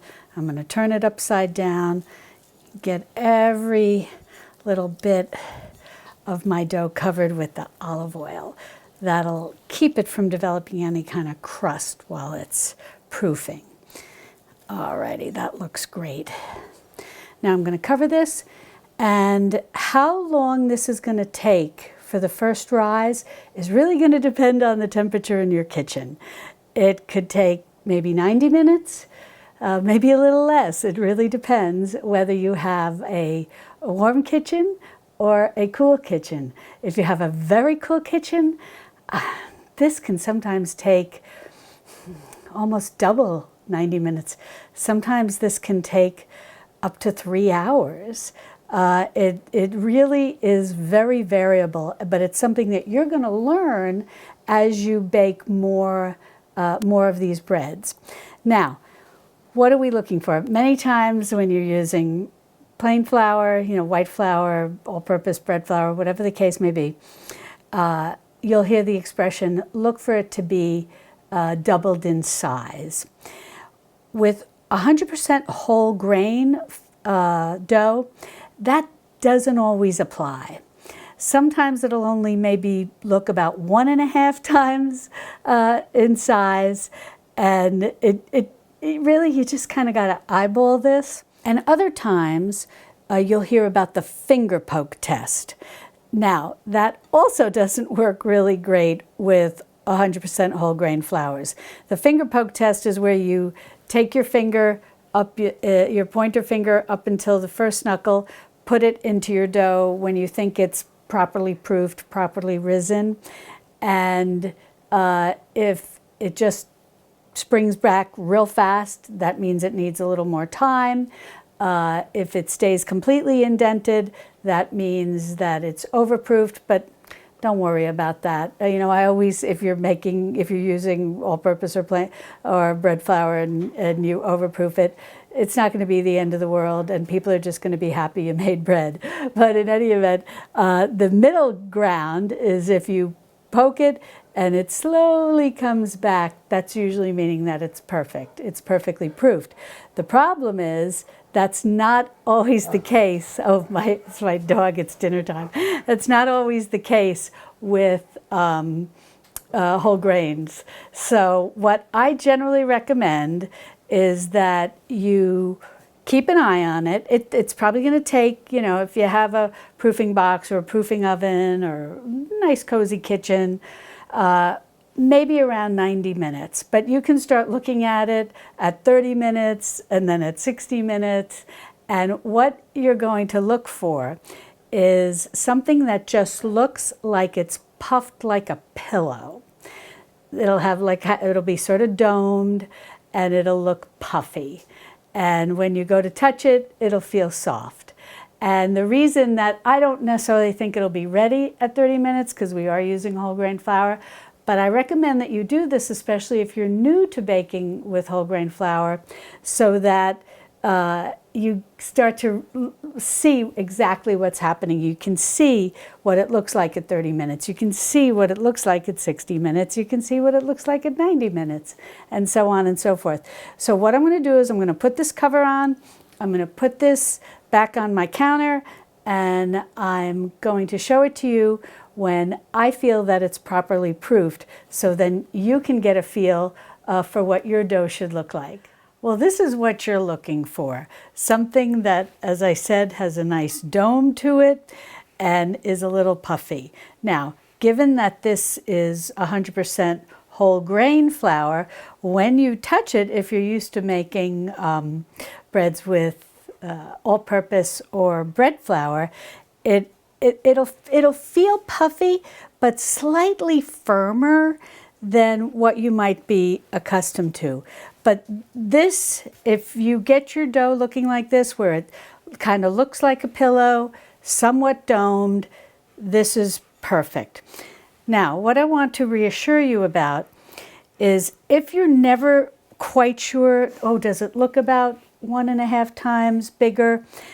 Might your kitchen be exceptionally warm? Might it look maybe about 2 times bigger?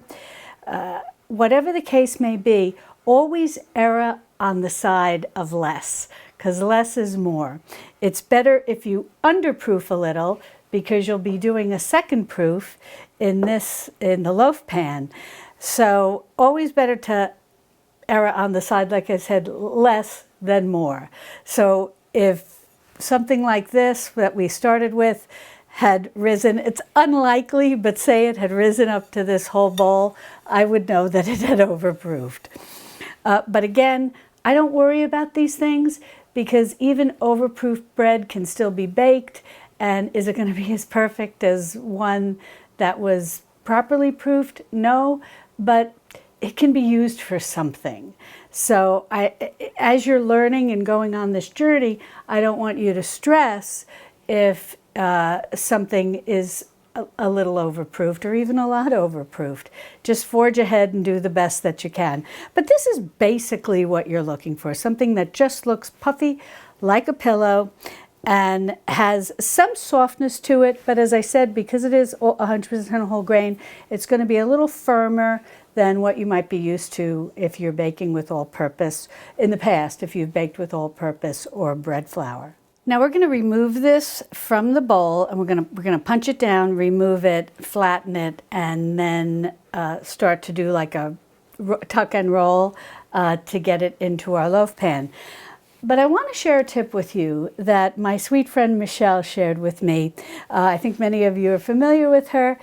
She has the YouTube channel Chocolate Box Cottage and a website by the same name. And Michelle has a little trick that she uses that she learned from her mom and her grandmother. And that is, say you did not get a chance to do the soak like in the beginning. No autolyse, no soak, nothing. You just forged ahead, mixed everything together, and you're at this stage now. And you're thinking, oh, might my bran not be fully hydrated, or will my gluten be okay, whatever the case may be.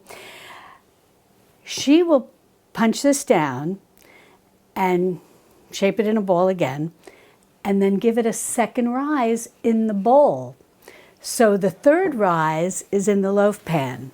And she has found that 2 bowl rises really help with lightening the loaf. I found that fascinating.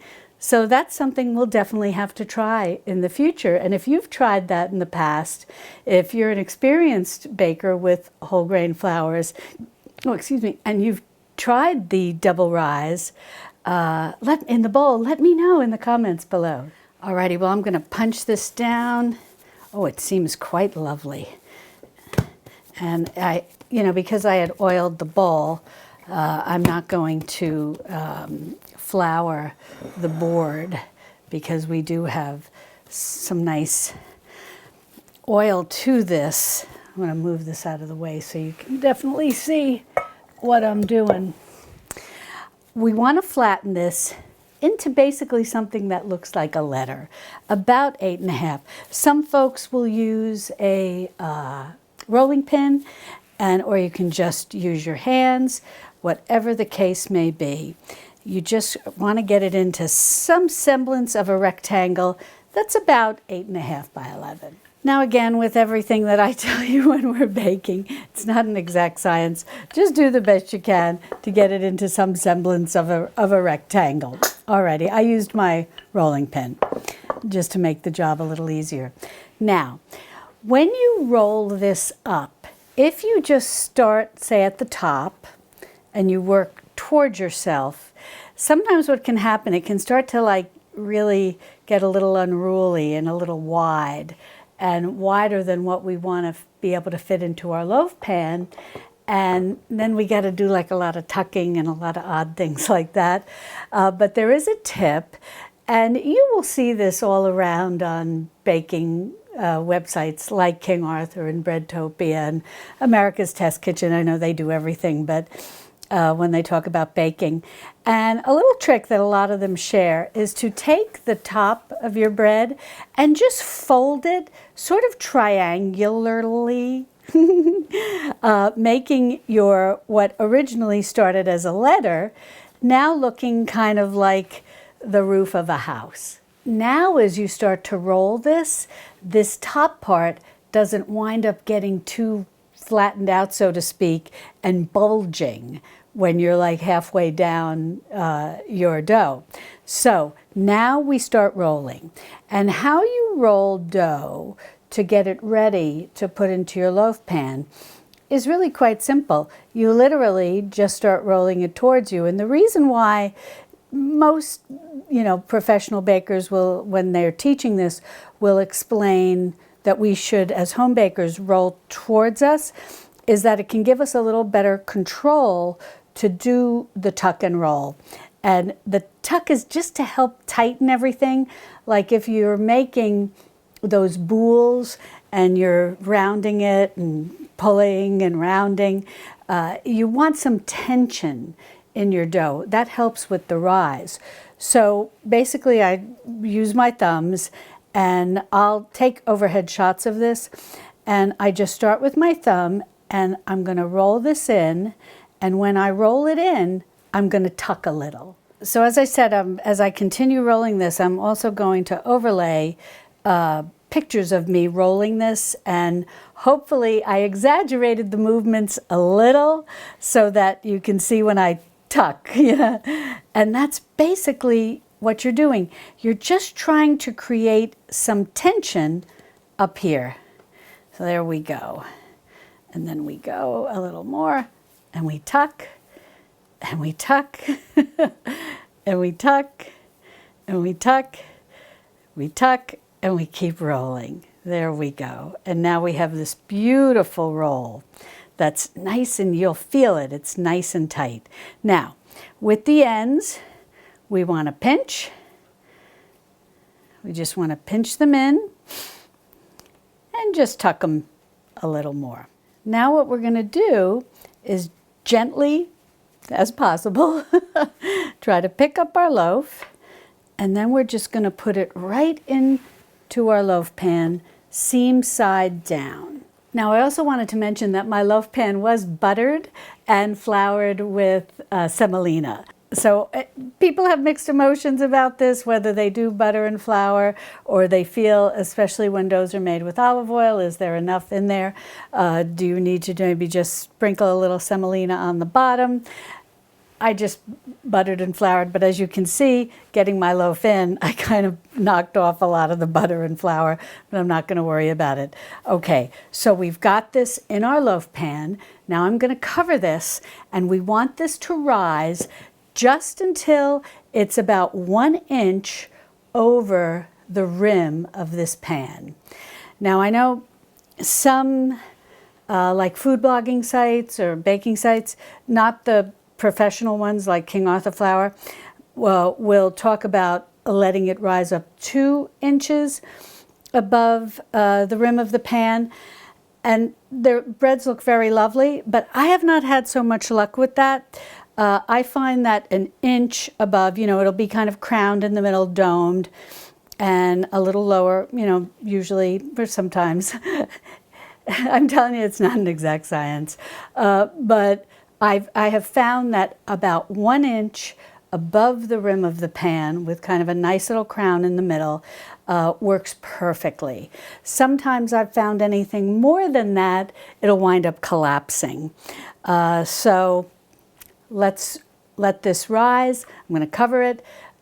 You can cover with a very light tea towel dusted with some semolina, or if you've got one of those shower caps that are food safe, you can use that, or one of the beeswax coverings that I've showed you in video in the past, anything like that, and just kind of keep an eye on it. But it's good if it is something that you can kind of keep, as I said, keep an eye on it, because depending on the warmth in your kitchen, it may be 45 minutes, it may be an hour. It's really hard to know exactly, so you just want to keep an eye on it. Just like with my first rise in the bowl, my kitchen's about 70 degrees. That took about 90 minutes. If your kitchen is cooler, it's going to take longer. If your kitchen is a lot, if your kitchen is cooler, it's going to take longer. If your kitchen is really warm, it may rise quickly. That can sometimes work against you. So if you are in a very warm climate and say you don't have air conditioning in the house and your kitchen is 80 degrees or warmer, try to put it down low somewhere because heat rises. So on a cool floor, but maybe on a little something so you're not actually putting it down on the floor, on a little bench or something like that. But finding a little cooler spot can work to your advantage. And now the same with this. If your kitchen is very warm, try to find a cooler spot. If your kitchen is very cool, try to find a little warmer spot, or just let it rise in a very cool area. That's actually always going to work to your benefit because the flavor is going to be better, and a slower rise when it comes to things like whole wheat are always worked to your advantage. Alrighty, well, let me cover this and we'll come back once this comes up to 1 inch above the rim. Now, as that dough is rising in your loaf pan, it's time to preheat your oven. Now, we're going to try to copy what our ancestors did. Now, they would get their oven going, if they had an oven, or the baker in town would get his oven going, and they would get it very hot. And then it would settle down, and then the bread would go in. So what we're going to do is we're going to try to come as close to that as we can. We're going to heat our oven to 500 degrees Fahrenheit, but then when it's time to put the loaf into the oven, we're going to turn that oven temperature down to 350 degrees Fahrenheit. Now, you might remember my mentioning a small little oven-proof bowl like this. What you can do is put about 6 or so ice cubes in here and put this on the bottom rack, on the bottom rack of your oven to create some steam, which will further assist the rise of your whole grain bread, because you're going to bake your whole grain bread on the middle rack in your oven that has now been turned down to 350 degrees Fahrenheit, and you can put this on the bottom rack and give a little extra steam. The ice will melt very quickly, create steam. The steam is really important in those first few minutes of baking. And then, hopefully, somewhere between 30 to 40 minutes, our loaf will be done. Now this has risen beautifully in the loaf pan. This is what you're looking for, about an inch above the rim or so, and then with a little bit of a crown in the middle. So now at this point, if you had that egg white and you had whipped it a little, you could brush that on top of this dough, and you could sprinkle some seeds, some oats, the flaked oats, whatever you wanted to do. And that's a nice thing to do if the loaf that you're making is made with oats or oat flour or seeds, whatever the case may be. And so whatever you put on top gives an indication to the people who are going to be eating your bread what might be inside. Now, I generally, in the case of just a traditional, wheat or whole grain bread like this, I like to just bake this plain. And then when it comes out of the oven, I'll often rub some butter on top while it's warm and sprinkle some salt. Now, I'm going to just keep this 100% plain since we're just doing something very basic here. But as we go forward in this series, I'll definitely be baking a lot of different breads in different ways and doing different things with them. But once you master this, you're going to have all the little tips and tricks that you need under your belt, and everything's going to be a lot easier. Alrighty, well, I'm going to go ahead and put this into my preheated oven. I preheated it to 500 degrees Fahrenheit. I've got my ice cubes in my little oven-proof dish. And then once I get this into the oven, I'm going to turn it down to 350 degrees Fahrenheit. Now, often when you're making a 100% whole grain bread and you've used a sweetener like we did, honey, whole grain breads can brown very quickly, even at 350 degrees Fahrenheit. So I have learned from experience that around 15 to 20 minutes into the bake, I'm going to have to tent this. Now, if you're baking a whole grain bread for the very first time, and so you've not kind of gained that knowledge that you've been keeping track of in your kitchen journal about how your whole grain breads react in your oven, you'll want to keep an eye on it. And you'll want to check it definitely at 15 minutes. And if you need to tent it, it's fine. I usually just tent mine with a little bit of aluminum foil. And then I continue to let it bake for another 30, or not another, but for a total of 30 minutes to 40 minutes. Now, how do you know when it's done? If you have a thermometer, you can put one for testing bread. You can go ahead and put that into your loaf when you think it's done. And I like, for whole wheat bread, I like it to register at 200 degrees Fahrenheit. Some people like it to register at 190 degrees Fahrenheit, but I like 200 degrees Fahrenheit. I feel that makes for a really nice interior. What if you don't have a thermometer? Don't worry about it, because even though I do have one, I rarely use it. I have just learned from experience that most likely my bread is going to be done somewhere from 30 to 40 minutes, and that's why I also like baking in a glass pan. I'm basically just looking at it, and if it's nice and golden and it's golden on the sides, I feel okay, and I take it out. And then breads like this, these loaf breads, they often slide out of your loaf pan very easily. And so I'll slide it out, I'll tap the bottom, boop, boop, boop. If it sounds hollow, it's done. Alrighty, so into the oven this is gonna go, along with my ice cubes. Well, I just took this out of the oven and I think it looks glorious. It was in for 32 minutes, so between 30 and 40 minutes, 32 minutes. And I tented it at about 20 minutes because I didn't want it to get too brown.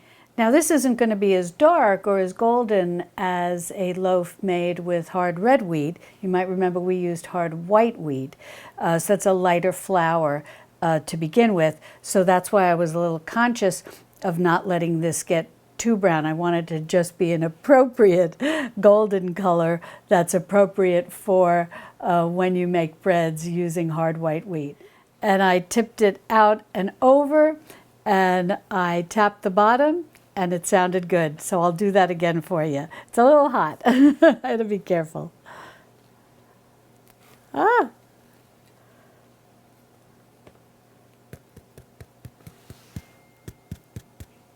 That's perfect. That's just what we want it to sound like. Alrighty, now I'm going to take it out of here. I'm going to put it on my cooling rack. I'm going to let it cool completely. I know it's hard, but with whole grain, 100% whole grain breads, it always is best if you can wait for it to cool completely. If you slice it while it's hot, the texture inside can be almost like a little gummy. But if you let it cool completely, it's going to be fabulous. Can you slice it maybe when it's not hot, but maybe warm? You can, but if you hang in there and wait till it's completely cooled, you're going to be rewarded with a beautiful texture inside. Well, I let this cool completely. It's actually the next day. It was getting kind of late, and so I said, well, I'm just going to let this cool completely, store it, and then I'll slice it with you the next day. And I'm just so happy with it. And I just want to mention that I know that I covered this. I know this has gone over a few days, and so sometimes I have repeated a thing or two, but I just want to focus on this that I did mention earlier, because I know some of you love a really soft crust when you do a loaf bread like this. And all you want to remember to do is when you take it out of the oven, while it's still in the loaf pan and it's nice and hot, just rub your butter on top. And that's going to give you, because this has a little bit of a harder crust, and the butter will make this very, very soft, like if you were buying one of those breads in a sleeve at the grocery store. And then once you put the butter on, really, if you like to sprinkle a little salt on it, you can do that too. But putting the butter on top when it's very hot will make this a very, very soft crust. Well, let's give this a slice. And once we give this a slice, we'll give it a taste and we'll see how it is. Oh, it slices nice. And I just wanted to mention, I'm using a serrated knife. Oh, look at this glorious bread. I'm using a serrated knife, and I really like that when it comes to slicing bread. But look at this gorgeousness. Now this is a bread that will hold your butter, will hold your jam, will, as the French bakers say, will hold your pâté, and will make wonderful sandwiches. And this is also going to make wonderful toast. I love the end piece. You have to let me know in the comments if you like the end piece. But look at this. I'll take some close-ups so you can see this up close, and I'll overlay it. So I'm gonna slice another piece here, and I'm laying over pictures as I'm talking, so hopefully you can really get a good look at this glorious bread. Look at this. Isn't this just going to make the most delicious toast and wonderful sandwich bread? Look at this. The texture is just wonderful. Now, what we need to do is, now this is the end piece, but I want to taste this end piece because that way I can get a little bit of, not just the top crust, but the a little bit of this, to really get a full feeling, you know, of the crust. But, oh, this is just gorgeous. Okay, let's give this a taste test. Mmm. Mmm. Mmm.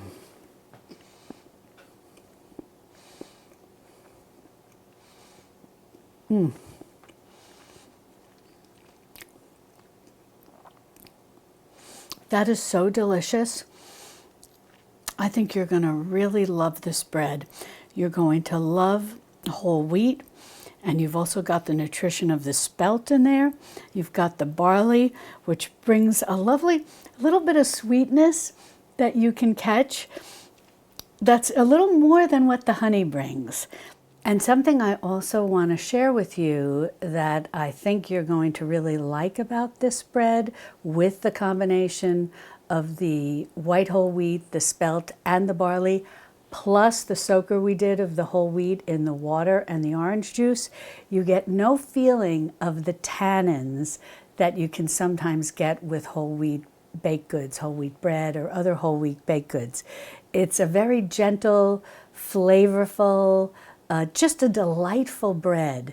So if you've ever struggled with whole wheat in the past, I think you're going to really enjoy this. Now, if you are just starting with this video and you've not seen the earlier videos in the Maslin Method Baking School series, be sure to click on this video over here where I have the playlist for all the videos in this series, and be sure to keep an eye on that playlist, because as I add more videos to the baking school series, the Maslin Baking School series, I will be adding them to that playlist. And I'll see you over there in my Texas Hill Country Kitchen. Love and God bless.